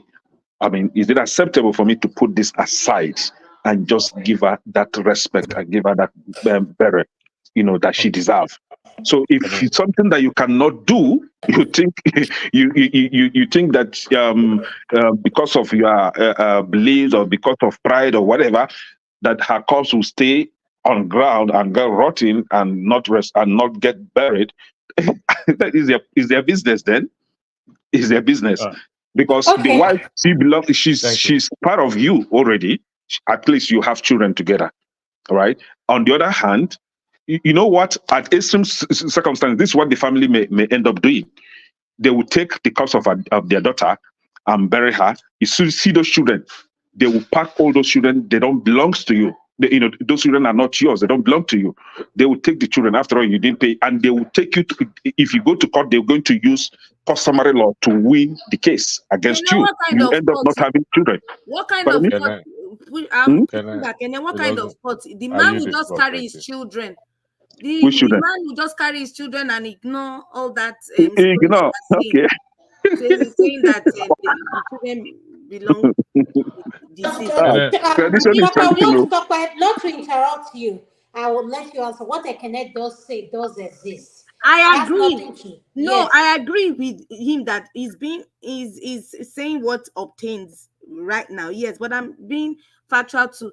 Now, in this day and generation, is the man that will allow all that to. The man will just bullshit everybody and just say they are my kids. What are you people talking about? Which customary courts? Just jackpot with your children. Then our body will be taken to our father's house and buried, and the children are going to grow up tomorrow and ask you, why did you take that harsh decision against their mother? So, do you want to make peace in your family, or you want to cause confusion later on in life? Because the children are going to grow and they will demand for the corpse of their mother. Why did you bury our mother in her? Why did you allow her body to be taken back to our father's house instead of our house, instead of your house?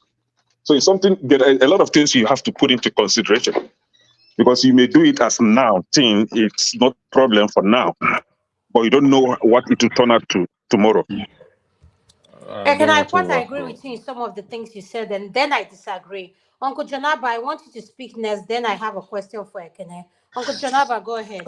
Thank you. All right. I have experience on this issue. So, from my mom's side, one of her sister passed away.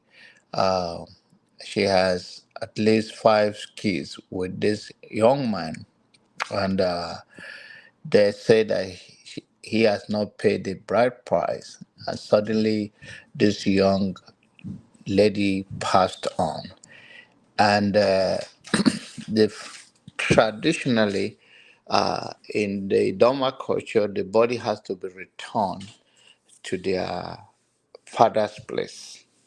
Some of the culture now, they have changed it to a level. Some you are allowed to bury your wife, and some you are not. You still have to return.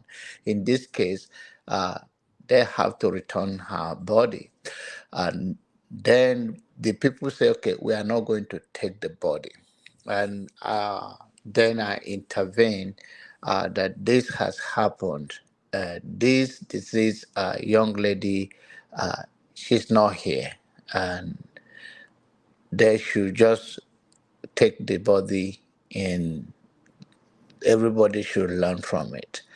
Then there's another lady from that side right now. She's married. No, she's not. We can say married to our people. They believe that person is not married. They are together and they have four kids in Abuja. Now she told me the same. So, okay, see what happened. And what I'm trying to say is that you are the value you place on yourself. I don't blame those guys personally, because there is no way in Nigerian space, in African space, that you have decided to stay with a man, to have these kids, and you don't respect your own value and your traditions, or even do whatever other you call it, church wedding, court wedding. I think this also has to be a direct address to those ladies in Nigeria or elsewhere who are staying with a man that they have not do the needful according to their traditions that they enshrine the most. And this is why it's important here in this show and wherever they are listening to, because the value you place on yourself is the same value, and the people you surround yourself with. I don't think there is any responsible man that loved you so much to have four kids with you will not follow you to do the needful, even before you have all those kids, till the point of death and body has to be dragged. It's a sign of irresponsible from both sides. Thank you.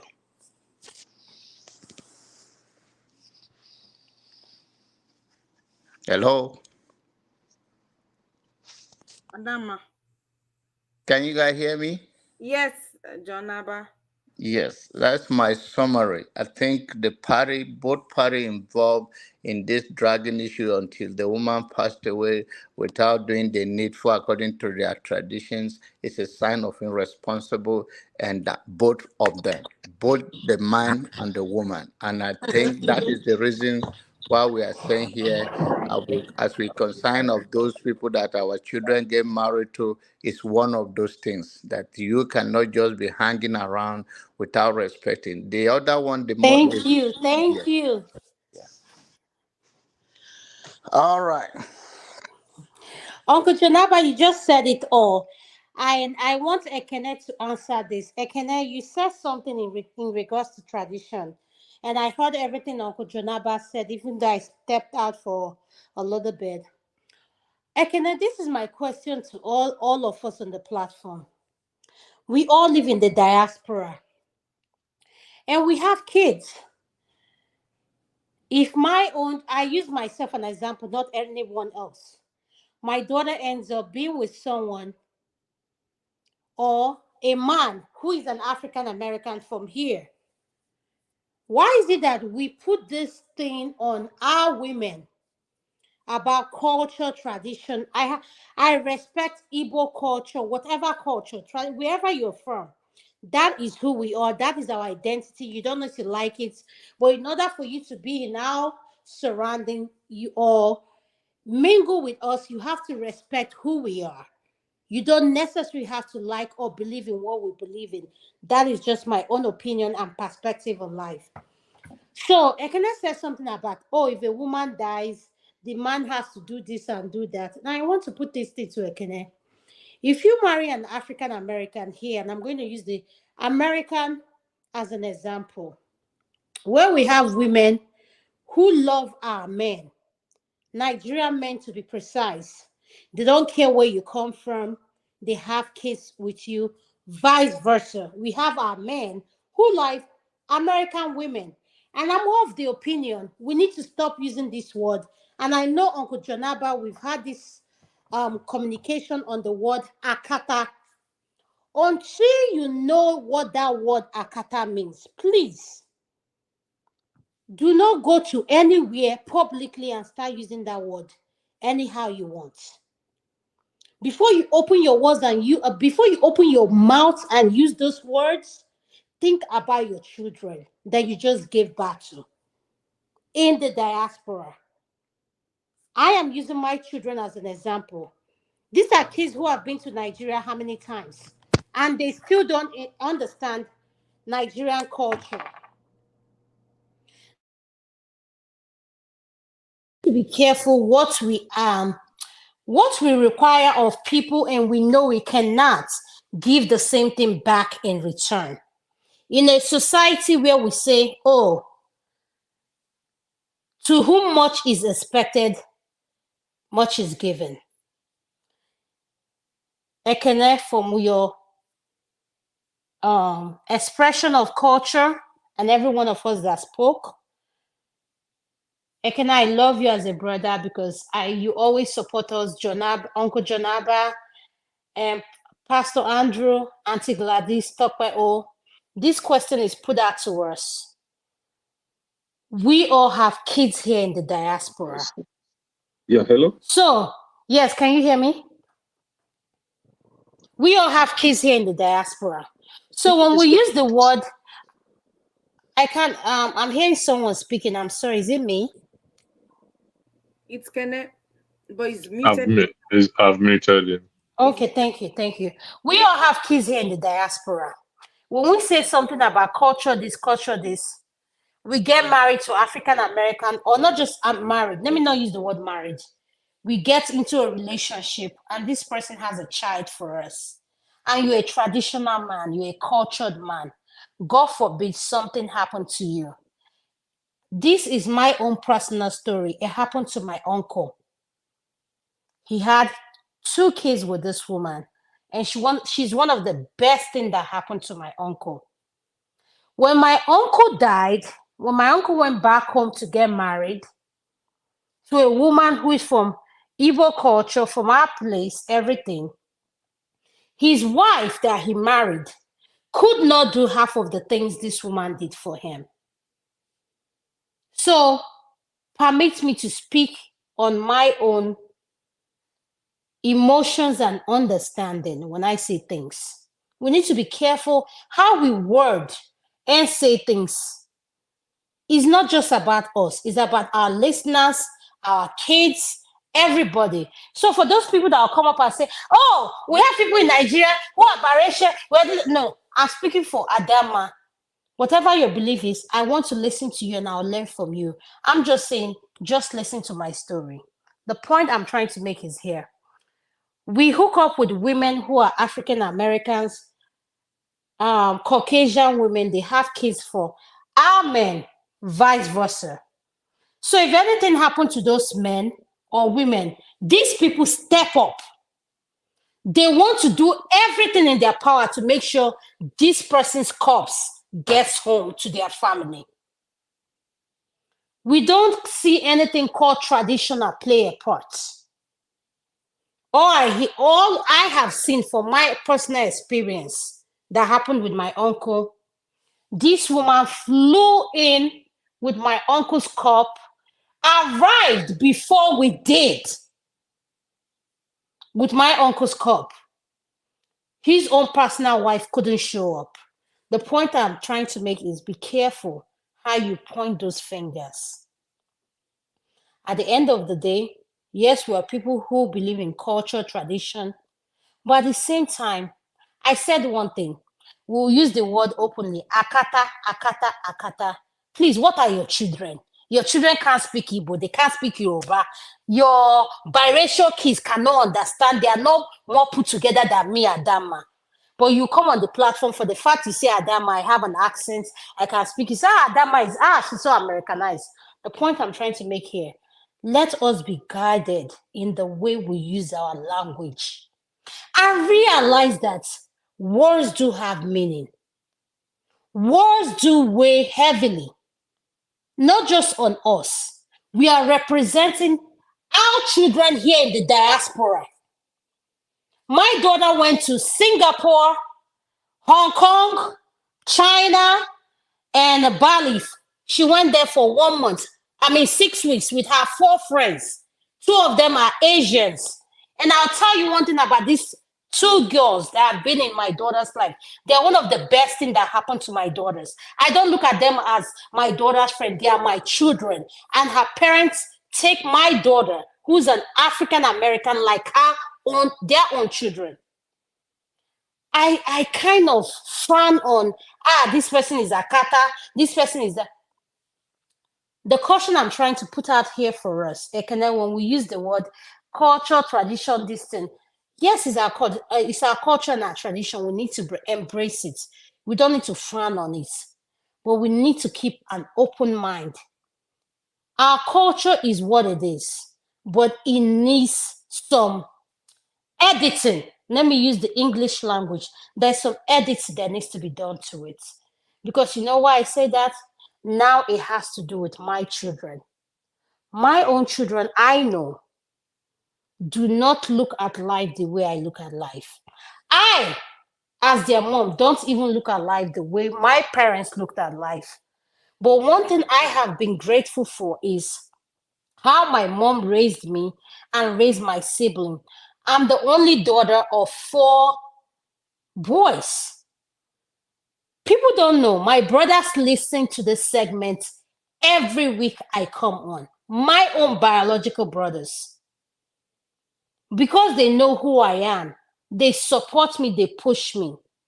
But one thing I have never said, and I'm going to say for the first time, is I got picked on in high school, in college, medical school, everything I went through because of who I was. I couldn't fit in. And who picked on me most? The Nigerian community. I don't fit in. Adama is like this. Adama is this way. Adama is that way. And that's the last thing I want my child to feel, that they are not good enough. So when we have this conversation, it's personal to me. It's not just personal to me in the sense that, oh, We are just having a conversation. We all here in the diaspora have kids. My children, I know the conversation I have with my children. You all know the conversation you have with my children. My child will never fit into the Nigerian culture, no matter how much they go to Nigeria. The point I'm trying to say is, let us be guided in our words. And remember, we mingle and interact with people who don't understand our culture. And at the same time, let us have room to explain where we are coming from, in the sense that we want to let people in and say, yes, I'm ready to learn whatever you find or don't understand about my culture.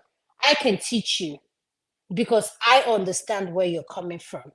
Thank you. I yield the floor. Thank you. Okay. So should I come in? That's fine, Ekene. Okay, good. Thank you. So I think we didn't start with the term black or African American. I consider those words as being derogatory to my people. For myself, I rarely use it. If I'm filling up a form and I was asked if I'm Hispanic or non-Hispanic, obviously I will choose non-Hispanic. And if the next one is African American or black, I don't choose it. I will go for others. I will write African. So, but you know, he's black. They no, I'm not black. categorize us as black. My color is not black. I am brown.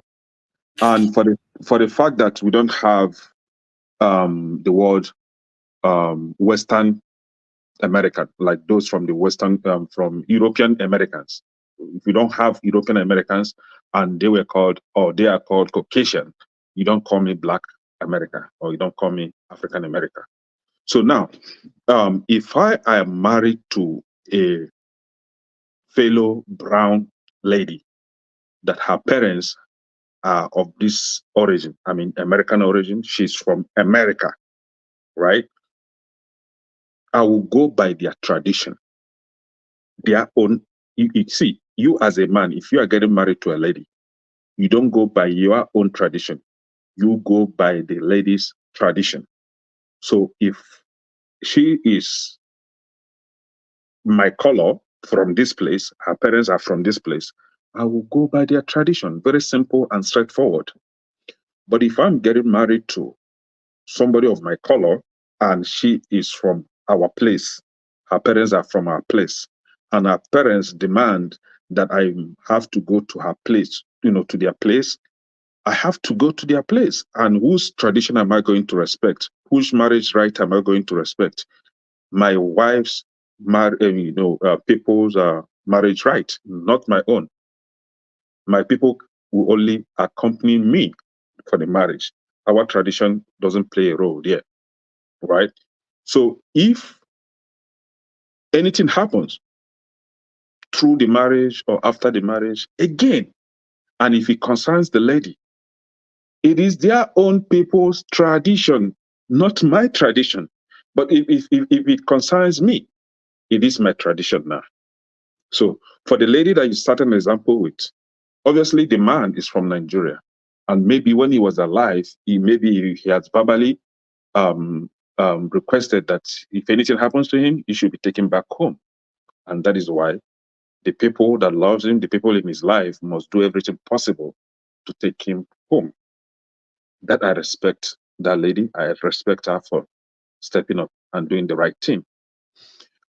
If that man is from this place, it's simple, straightforward. They will go to the burial site and bury him and sing whatever, and that is it. He's gone. Bye-bye. So when it comes to tradition, I believe that, for example, I am a Nigerian, my wife is African, we are from Africa. If anything happened today, our tradition must be respected. If you are coming to marry my daughter, I will use my people's tradition, my people's wedding right or marriage right. The list is coming from my village, not from America. Even though I will be the one to compile it, but I will seek an idea, I will ask, how do we do it? Then when it comes to my table, I will now fix one or two things that I think I can fix. Like Steph said it, you the father, you have no right to alter the traditional rights, not the fabricated ones that we have these days coming from greedy people in the village. That's marriage right, traditional marriage right of our people. I will not touch it. You, as the prospective son-in-law, is something that you have to take care of. I'm not doing that. I'm not doing that for you. You have to show that you are man enough to take care of my daughter. That is not being wicked. Yes, if the list is outrageous, woman being make the list and woman being can modify it. But there is one particular one that is of our tradition that cannot be altered. That one, no negotiation. But every other, like bring 10, 20 cartons of drink and all that, those ones are like fabricated ones by greedy people. I can alter, I can even take that one out. But you see that, what they call it, palm wine.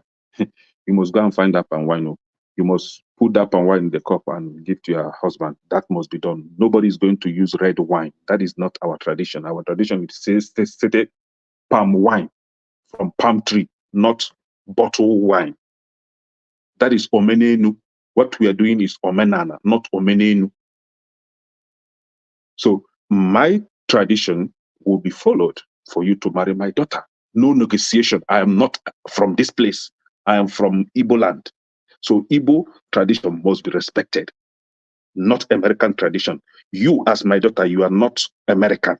Your father is African, your mother is African, so you are African. You are not from this place. Yes, you are a citizen, but you are not here. That is simple.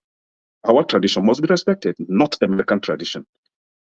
Modernization or whatever civilization nonsense has no place in our tradition. Our culture must stand.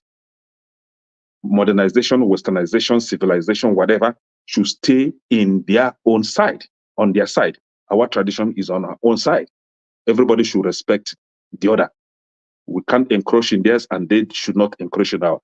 And we cannot stand here and begin to, with our own hand,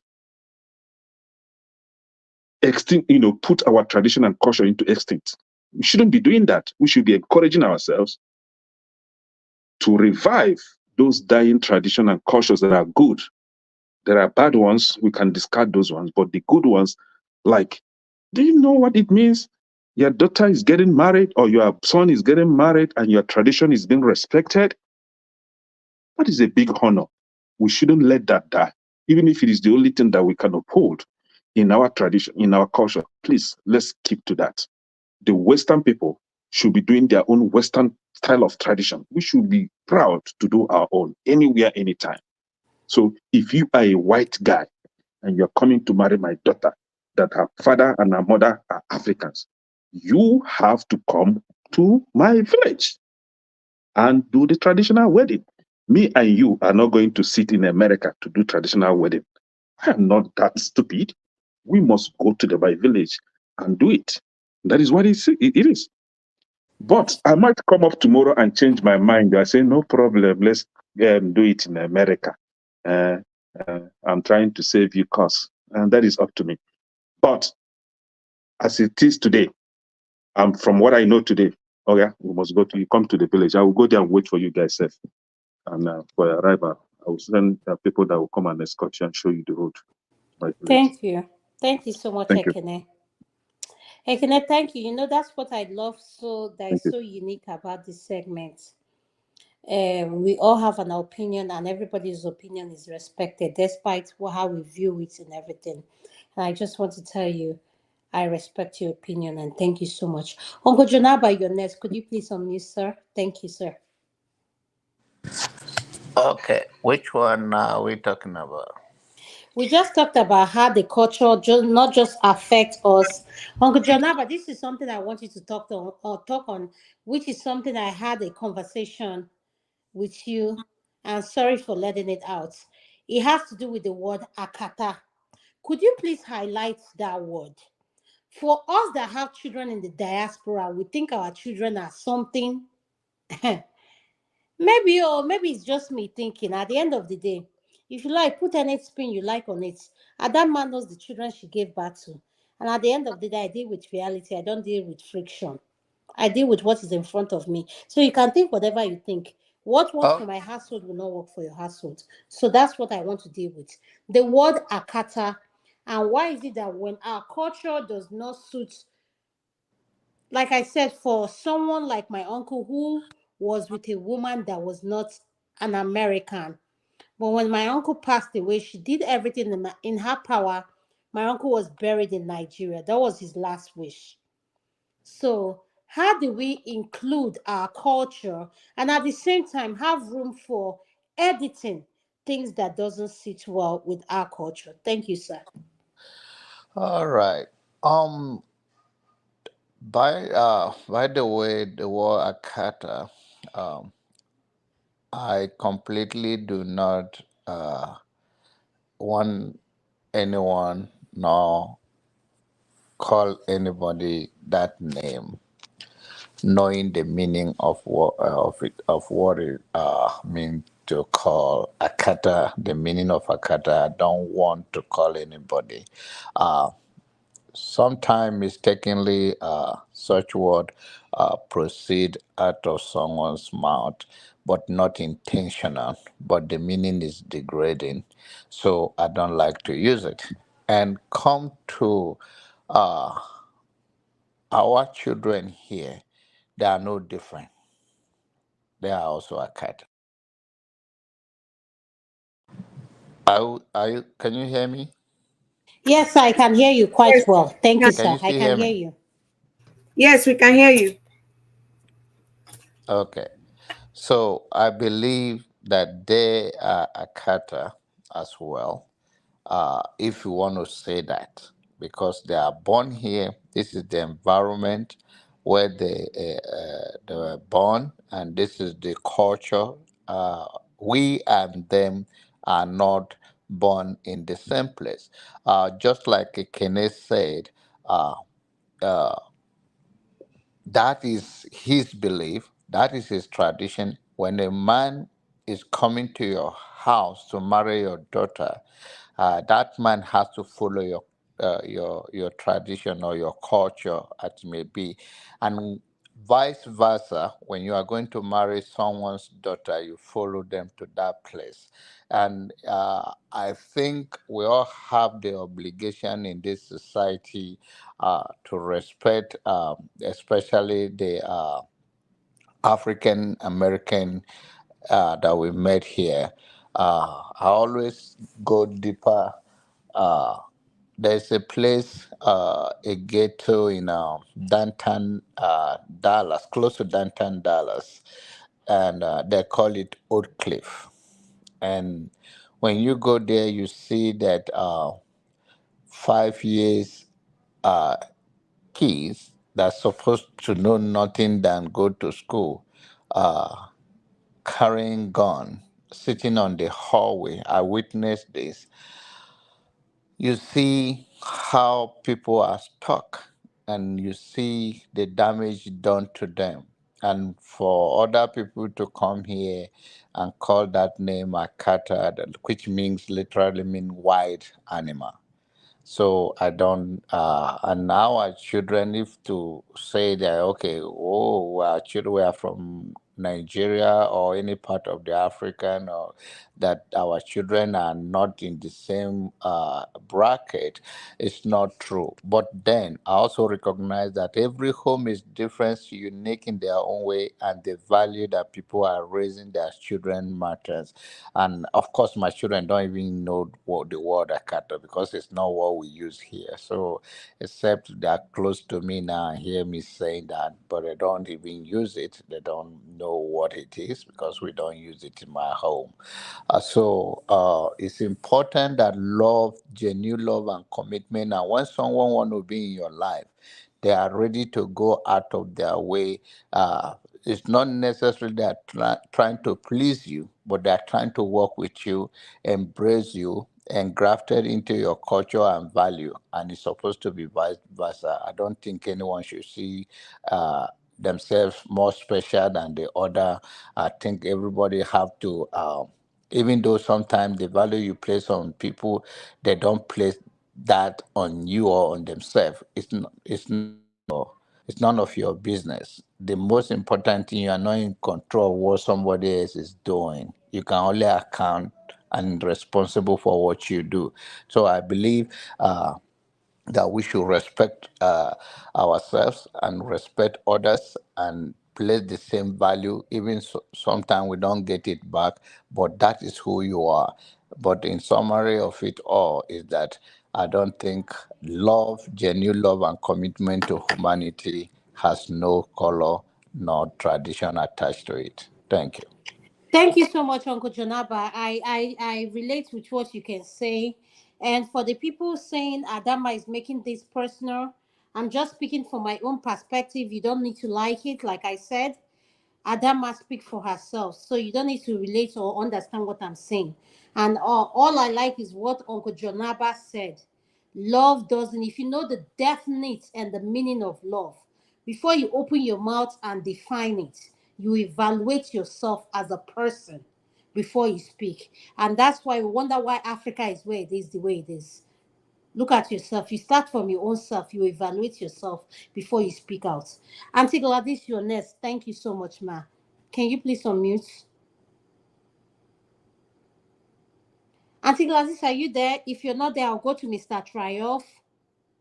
Mr. Triumph, welcome to the show, and Mazi Prince in Wosa. So, Mr. Triumph, could you please speak on what we're talking about? Welcome. Thank you, sir. Hello, Mr. Triumph, everyone. go ahead. Welcome to the show. Thank you, I'm sir. here. Okay. Hello, everyone. Good morning, good afternoon, good evening.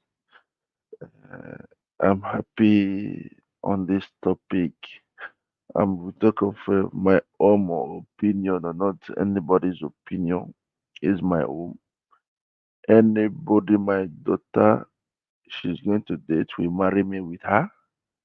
That's my own, whether you like it or not. They'll marry your daughter with you. Is that what you just said, Mr. Triumph?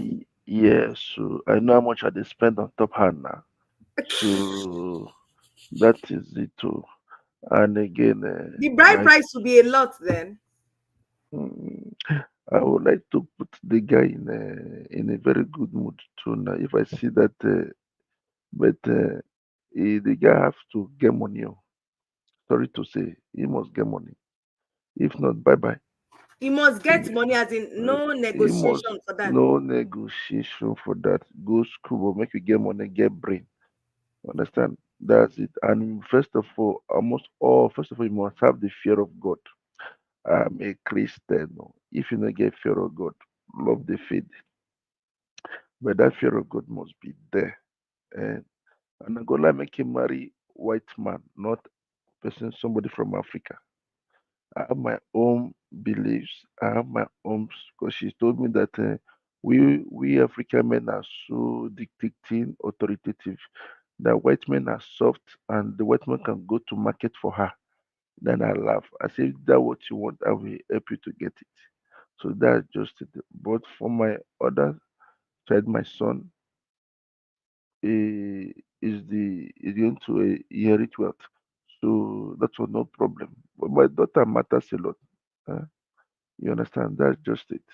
But I heard what Adama was saying earlier. Is our own opinion. We have to respect her view, and that's going to be great. Don't mind my voice. It's just the bedtime voice. You understand? So I've been listening. So I just said I should come in. It's not getting very, very more interesting. And again, that I love my culture because I remember my woman asked me and said, "If tomorrow I go," I said, "I know they go now." I said, "If tomorrow you go, where do you want to be buried?" I said, "My children decide, not me. Anything that will bring stress for them, I remove it." That's what we call insurance today. We pay insurance in advance. I know they die now. I'll go enjoy my money, enjoy my children, even my grandchildren. So that's just it. Thank you. Let me let other people to maybe Madam Gladys is awake now. And later we continue.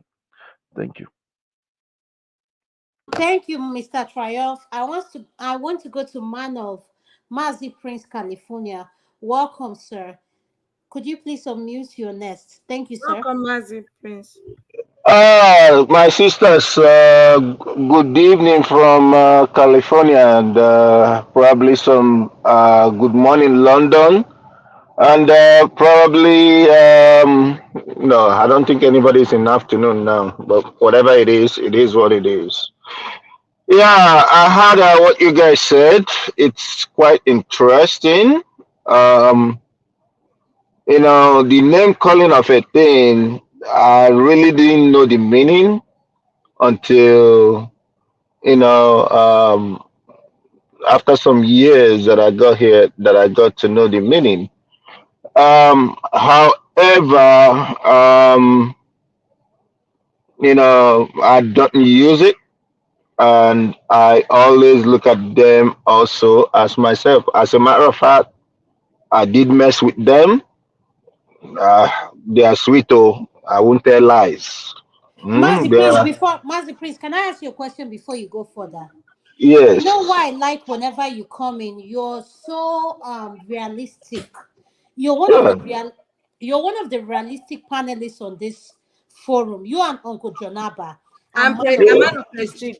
yes, a man of prestige. And Kene too. And connect to every other person, forget them. They're just I Yeah. don't want to use the word. No, Mr. Triumph.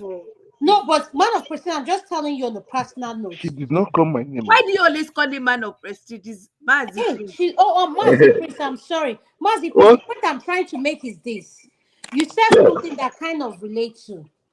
of We use course. this word, and Uncle Jonaba said, I said it, we need to be careful how we refer to people. Hmm. And at the end of the day, you think your children are any better than these people. Are you kidding me? I mean, for me, I don't even see anything wrong with them. They are good people. I'm telling you, they are good people. I did marry one. The only thing that even got us apart was because of the fact that some people were putting a lot of things in her head, telling her how Africans will always leave them and all that kind of a thing. I But thought you today, married your high school sweetheart. Which one? Which day you married that one again? okay, so I married Akata. Sorry, you see this one now. Galaba, you're making me call them Okay, Akata Mazi Prince, now. can you get used to using the word African American? African America. Yes, I did marry one. You know, we got apart because of the fact that the sister. When I married her, she lived with me with the sister. You know, but then the sister is a diva. Meaning, I don't know, most of Tokwe, Tokwe and Adama, when you say somebody's a diva, what they are, you know? Absolutely. Yeah, so it's kind of like, and the people she was messing with are people from Oakland. There's a place we call Oakland. I didn't like that, okay? Because Oakland boys are always violent. And Ah, I was, hood. They are hood. I know where you're yeah. talking about. Yeah. So, and I was trying to explain to them because my fear is I don't want to be at home one day and then one day person go come by me for no reason. They go come look for a guy. They don't see the guy.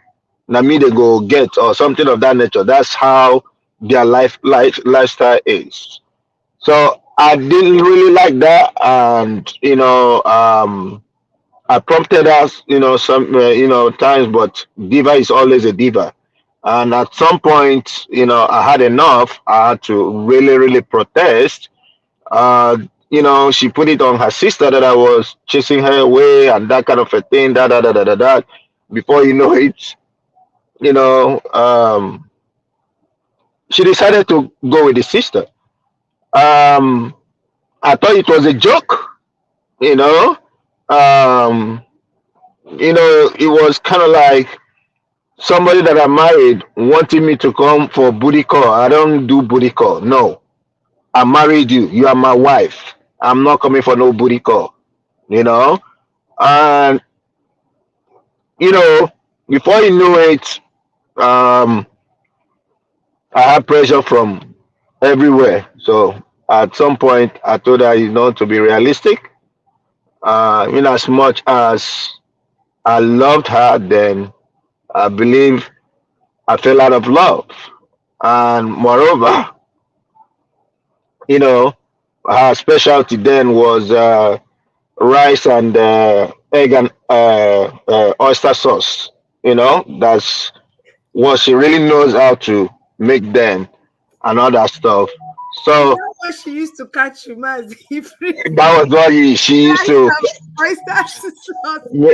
Oh yeah, for me, I didn't mind. Oh, I didn't mind then. The other room now I like pass. You know, the other room is, it's the one I actually liked and all that. But I had to give up. You know, and I went with my sweetheart. Today. But then till today, she's my friend. you know she's my friend. Her name is Rika. I can even put her last name. If you want to check her out, you check her out. Ask about me, she will tell you. We are, Please don't leave that information. you Mr. know Triumph is so here. Mr. Triumph is yeah, yeah. So triumph, France spy. it, it, it, so that was what it is. But she was nice to me, and we are good today. We're friends. The only thing I wouldn't do is go for a dinner date or go there alone. But she's good to me, anyways. Talking about culture, yes, culture is good, but also I was also raised by my parents in the sense that my parents always tell us, wherever you find love, go with it. You know, what do I say about that? It means I'm not gonna say because they want to come and marry my daughter, then we'll have to go to the village. No, we can do it anywhere. And I witnessed my parents, I witnessed my dad not collecting much. Not collecting much. As a matter of fact, I don't think any of my sisters were married with more than two naira. I'm telling you. And my dad said he's not going to sell her, his daughters. No, no. He made sure the food that was eaten there was provided by him and all that. And all he asked always, what he always asked the men to do is just to respect his daughters. That's all. And when we asked him, and we said, "Why are you collecting, of all the amount you spent on these people?" He said, "Because he's not selling his daughters, and that means any day that those men mess up, he will go and get his daughters. He will go and get his daughters.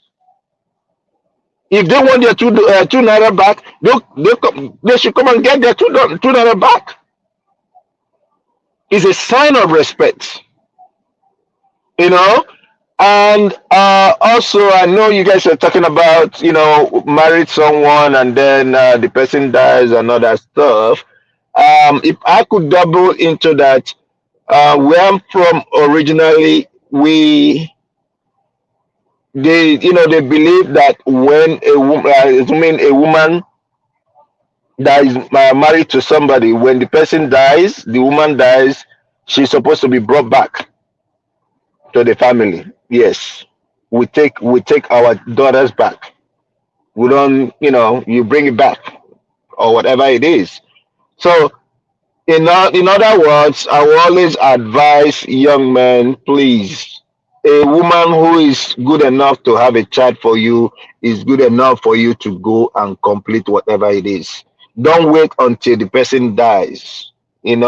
I remembered while in Lagos then, there is a girlfriend I had then, and one of her cousins died with a man that impregnated her and other kind of a thing. um the fight that happened there, I think that was somewhere Ijesha, around Ijesha. We went there before they took the girl back to their village and all that. you know I went for a wake keep or whatever it is, I ended up separating fights because her family was fighting the man's family, the man and the man's family. Physical fight. This one is not even physical fight, and I didn't like that. And I also told the man, I said, it's not nice. You keep somebody in the house and you call yourself a Christian, because I also understand for those people who claim to be, holier than thou. If you keep a woman in the house and you are knocking the ekus, you are going to hell. If you buy, you are going to hell. So it's better you go and do something. Give the parents something. Do something. At least let it be that you are still waiting for the main ceremony and all that. But put something down. Do some little thing. If she's good enough to open her legs for you, it's also good enough for you to do something in order to make her your wife or whatever it is. That's my advice to every other person. And I rest my case for now. Thank you so much, Mazi Prince. I'm going to go to Tokwe, and we're having our final submission before we close this segment. And I just want to tell our viewers, thank you everyone that tuned in to this segment. I really appreciate you all. On behalf of Tokwe and I and Electricity, thank you for tuning in. Like I said, we are a work in progress. Please keep an open mind. This segment was created personally for people, for us in the diaspora and everybody in the African. We address issue that has to do with diaspora and Africa as a whole. So thank you all for tuning in. And I just want to say, everybody, I love you all. Have a great weekend. Tope, over to you. Yes, Adama. We want to thank every single person on the panel joining us today, and our family and loved ones on the comment section. Thank you so much for tuning in and joining in. In regards to dating, in regards to our children, please be supportive. This will be a good time while raising kids, to instill the values in them, so that when they get older, they won't depart from all the good things you've taught them. Be supportive. Love conquers all. Be respectful. We appreciate you. Have a lovely upcoming week, and please share and like the podcast. Thank you so much, Tokwe. Uncle Jonaba, your next, your final submission. Thank you, sir. I want to thank you, Mr. Triumph, man of prestige, Mazi Prince, Uncle Steph, Uncle Jonaba. I appreciate you all. Mr. Triumph, you guys are dear to my heart, and I really appreciate you all. All the people in the comment section, One shout man out to to. impact. Yes, I'm going to give a shout out. Shout out to AB, shout out to Lighthouse, shout out to Anthony Don, shout out AY to for real. AY for real, shout out to who else can we John remember? Anthony, Mark Kulata, Anthony, yes. one man, Shout out to Oga, One Man, shout out to Kulata. Oga. Every one of you, you guys are Olga, you guys are fantastic. We love you all. Thank you. Jonaba. Thank you for having me. It's always a joy to spend the evening like this. The evening like this with beautiful people like you guys, and to have opportunity to share our experience with the world. Thank you so very much for having me. Thank you so much, Uncle Jonaba. I Adama, you appreciate forgot it. one and only Kene. Ah, that's my brother. I'm fighting with him. What he commented today. Ekena and I will put one leg in one trouser. Leave that. Don't even mention Ekena in my this thing. Ekena and I leave Ekena out of this thing. Ekena will bring palm wine and one female goat that is pregnant before he says anything to me. He's listening to what I'm saying. Ekene gekwenti zokwenike. Ekene, I love you. I'm going to Mr. Triumph, you're next for your final. 1 minute before Triumph, I want to give a shout out to Madam Gladys also, and to Comfort Bebel, Tracy. I believe Tracy was there briefly, and we had O Shabi also joining us on the comment section today. And Queen TA, thank you so much, and Chris Ken, thank you so much. We appreciate you. Tokwe, thank you for reminding me of my Auntie Gladys. I'm sorry. I feel like a kid. Let me explain to you guys when I'm off. It throws me off balance. It is like I'm not used to being off. I don't know what to do. But at the same time, I have so much to do. I'm like, let me catch up with my sleep. I have to do this. I have to do that. My daughter, who is my PA, I'm giving a shout out to her. Mama, thank you for managing my schedule. You're the best. You and your sister are the best thing that happened to me in my life. And I thank you guys for everything. And I just want to say to everyone, thank you for supporting Adama and Tokwe O / electricity, who is our manager. Ma fire Eleni, electricity. You're getting fired tonight, so that you know when we go after this thing, you're getting fired. And Mr. Triumph, your next. Thank you, sir. Uh, it's not new that Adam. It's not new that you have girls. I have boy you. You say a pregnant goat. That one no cost now. And they can't knock door for your house. You know, yeah. Thank you, Triumph, everyone. what will be your problem? What is your problem with Adama? Say it on this platform. Let everybody know it. Talk with it now. Mama to one year senior they back. Mba no. Mba. Okay, I Eh. respect you, bro. I respect you. Thank you. Okay. Okay. Now, with that, we married to foreigner. Mm. Today I knew that Mazin Prince, my uncle too, na two, in get two wives. I want to answer this question. The wife when get to the is she from Nigeria or na still African American? If you go fit answer me, make I know.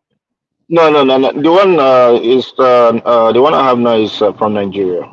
Yeah, I got a chance go back. I know now. I know now. Mazi Priest, please let me introduce your wife. Mazi Priest, don't talk.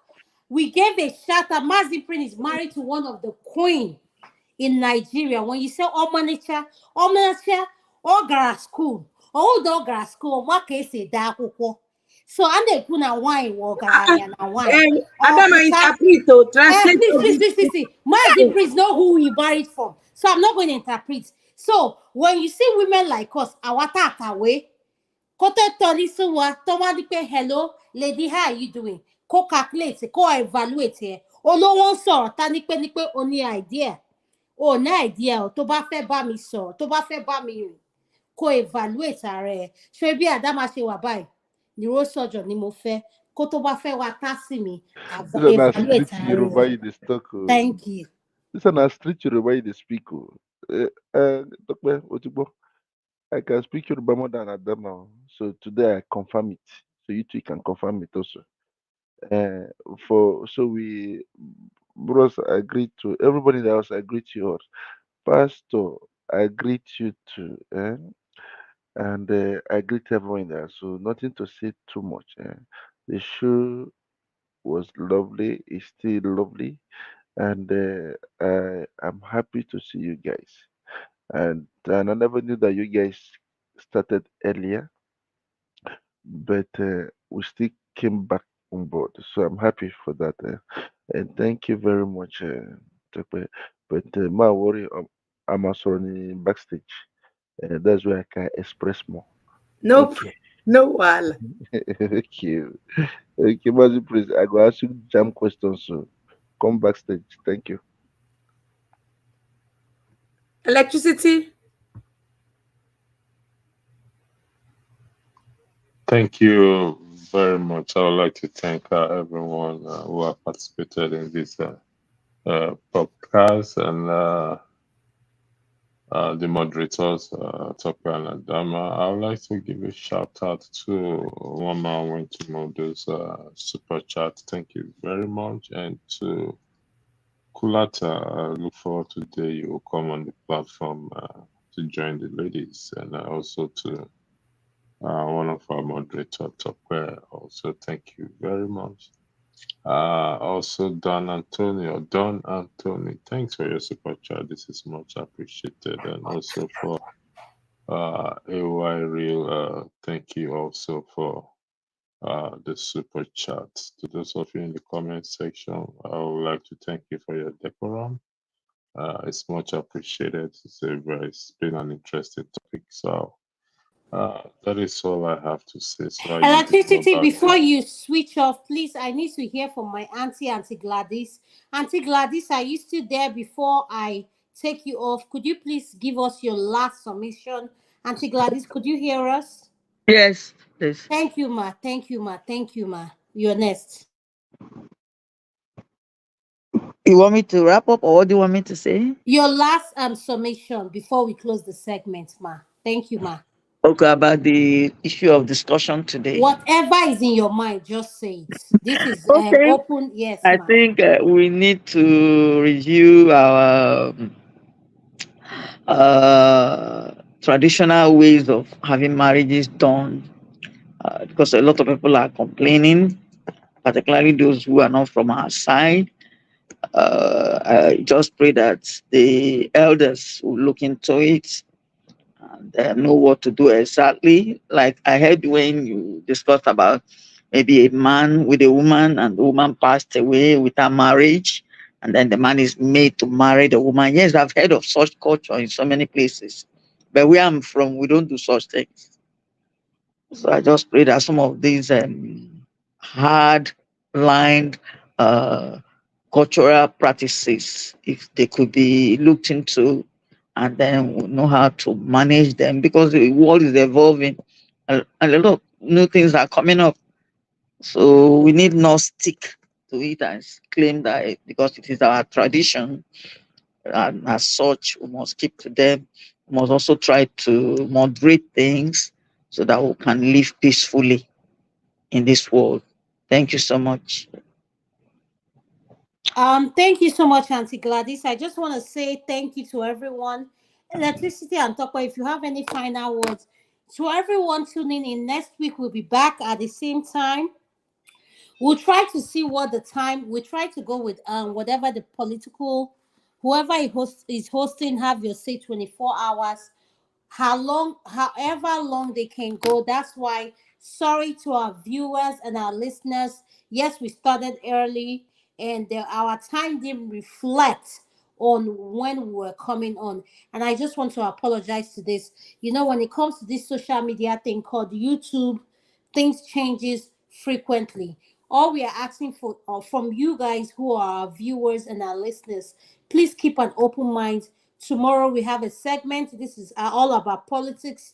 If I'm able to come in, I will come in and review and relieve electricity. I look forward to seeing you all tomorrow. I just want to say have a good evening, and I'll yield the floor to Ekene, my brother.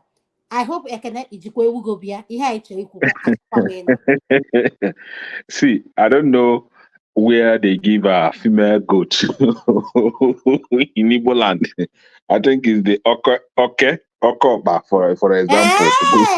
Oh, Ekene, Okay. you're surprised I know tradition up here. So no, the female goat, they don't use it for anything. No, I think it's the Obanja people that use female No, goat. no, Ekene. Female god that is pregnant, the pregnant Oh, the one. pregnant one. Okay, Yes. now you differentiate. Okay. Well, the thing is, ọ nwaanyị na-adalụ nwoke in our place, nwoke adalụ nwaanyị. Ịghọtago? So basically, you want me to wrap up, right? Hello? Yes, Am I you're here? there. Yes, Oh, you're Yes, okay, there. yes. okay. So what I'm saying in essence is that I think I agree with the last speaker on some area. That's me now. That's me now. Say my name, No, Mr. no, no, no, Oh, no. Taiwo. that's I'm You glad have you have bedroom voice. I don't. Your talk is doing me somehow. So the thing is, do you what? so the thing is, yes, some of our traditions are are dangerous. I think we don't on this topic today. Those dangerous traditions are not even discussed on. But when it comes to this issue of marriage, is a journey that has no expiration date. It's a journey that you don't. It's not a temporary journey. It's a forever journey. So it's something that one has, must be careful and do it the right way to avoid problem. Um, we should not discard our tradition. We should not jettison our tradition for another person's tradition. Ours is ours. Theirs is theirs. So my point basically is, when it comes to white wedding, court wedding, it is not our tradition, and it should not be part of us at all. But when it comes to our traditional way of getting married, mind you, that you're a Christian, you don't believe in God, you're a Muslim, or whatever you think you are, you have a tradition. And that tradition cannot be bent because of your own religious belief. Traditional rites of marriage has nothing to do with a religion, be you Christian or traditional worshiper. It has nothing to do with traditional worshiping or Christianity or Islam. No, it is a tradition, the way of life of your people, not the way of religion of your people. It is the way of life of your people. There is nothing diabolic. There is nothing diabolic. There is nothing devilish in that. So whomever that is advocating for us leaving our tradition for another person's tradition, that person should think deeply. We should conserve our way of life. We are not white people. We are not Europeans. We are Africans. We have a place where we come from. We did not fall from heaven. We did not fall from sky. We are not from Europe. We are from a place that has a tradition. Yes, some of these traditions are evil. Evil, according to you, if it is something that is against humanity, if it is something that is against the happiness of the people in general, then it should be reconsidered. But when it comes to this issue of marriage, please, can we learn to embrace our way of getting married, giving out our daughters hands in marriage, or having our sons taking up wives for themselves? We should embrace that instead of all these Western ideas. Western ideas shouldn't be encouraged in our homes as Africans, unless we are getting married to the Europeans. This one you may consider that. But in a nutshell, we should encourage our younger ones to marry ourselves, to marry from their likes.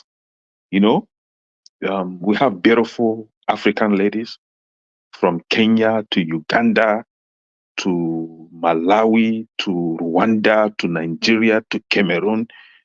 Can't you see how beautiful our women are? We should go there. You see our men. I see now what gonna give me, gonna give me. You see a man, you see long nose, you see muscle, you see a man, full man. So we should embrace our people, marry our likes, marry. Let's conserve our where we our likes. Let's Okay, let's let's sorry to let's do interject things you. our way. Sorry to cut you. Onye obu onye Nigeria, onye Igbo, or onye America, Africa No, America. no. One thing, I don't even believe in that word, Africa American, but Munyambonye Africa, Okay. same color. Okay. Marikita. In the year talk me. I think they talk. I don't even marry. Mr. So yeah. Fayo, before you ask Ekene that question, you should listen to him. And you, from the way he speak, you observe the way Ekene speak. One thing I like about you and Ekene and Mazi Prince, you guys put this wrench into our topic that gives us a view of life. When me and Tokwe express ourselves, it's not about me and Tokwe. That's our own personal opinion. You don't have to like it. It's called life experience. My life experience doesn't have to be about you all. It's my own personal life experience. And I think that's what we all lack. So when I see people coming that I don't know, share views that I can relate with, I'm open to that. So that's all I want us to keep in mind. Thank you, you all. I'm going to go to Pastor and Tokwe O, and after that, if anybody has anything to say, we are closing the segment. Pastor, over to you. Yeah, thank you. I believe everyone. Let me, before I say so, there's a tradition and custom that we must adhere to or to promote, and that is a tradition of integrity, transparency, accountability, equity, fairness in dealing with one another. We must understand that these are also traditions and customs to be passed on from generation to generation. And regardless of our culture or tradition we practice, this must we must include it or have it in focus that when I'm dealing with my fellow kinsman or another kinsperson, I must apply fairness. I must apply transparency, equity in what we have to do. So there's something that came to my mind. It flew out again. Yeah, so we must put these traditions and cultures of integrity, fairness, accountability, and pass it to our children. And sometimes we're going to fail. I failed several times, but we I learned to improve, and I believe in that a lot. Every day is school day. So with that, we'll say, I believe everyone have said everything that needs to be said. I think there's a backstage, if I'm correct. So we have to go to Tokwe before you say anything. Tokwe, you're next. All right, I've said my final submission. Again, thank you all for joining us. It was a good ride today. Thank you so much for everyone joining the panel and the comment section. Have a lovely night and God bless everyone. you. Have a great weekend. Sorry, Adama, you were still speaking. Adama. I said everyone have a great weekend. You can go. We're done. Thank you. Good night. Thank you so much for watching. Thank you. Have you subscribed? Yes, you. Have you subscribed? You. Yeah, before you go, click. It's free. Click. Just that's it. Have you subscribed? You're laughing. Have you subscribed? Have you subscribed? Thank you. Thank you. Thank you. Hey, madam, thank you so much. I can see you. We have to get to 100,000 subscribers. This by the end of the year. How are we going to do that if you don't subscribe? Yes, you. Yes, you're about to click off. Why? Have you subscribed? It's free. If you don't, ask your son, ask your daughter how to. Just one click. Thank you. Thank you. I see you. Aha. Thank you very much. Thank you very much. I'll see you tomorrow. Hello, my people. Wofai, the international money transfer service, is here to provide you with a simple and efficient money transfer experience with no fees and the best rate in the industry. If you are in the US, UK, and Canada, Wofai is here to serve you and help you transfer money to over 21 countries. In all ramifications, they are better than their competitors. We at the Dr. Damages Show are happy to partner with them to satisfy your needs. To that end, anyone who signs up with them using the referral code DOCTOR will get $30 cash back the first time you send $100 or more. From now until July 10th, 2024, Wofai will enter your name into a raffle draw where you can win an iPhone, Apple Watch, MacBook, gift cards, and others. For an icing on the cake, the first 20 people to use Dr. Damages code DOCTOR will get a signed copy of one of his books, This American Life Safe or Chimamanda, The Adventures of Little Mermaid's African Cousin. never, ever accept because you are a woman as a reason for doing or not doing anything. All over the world, girls are raised to make themselves likable, to twist themselves into shapes that suit other people. Please do not twist yourself into shapes to please. Don't do it. If someone likes that version of you that is false and holds back, then they actually just like a twisted shape and not you. And the world is such a gloriously multifaceted, diverse place that there are people in the world who will like you, the real you, as you are. We females are so often socialized to silence. Don't silence that voice. Dare to take.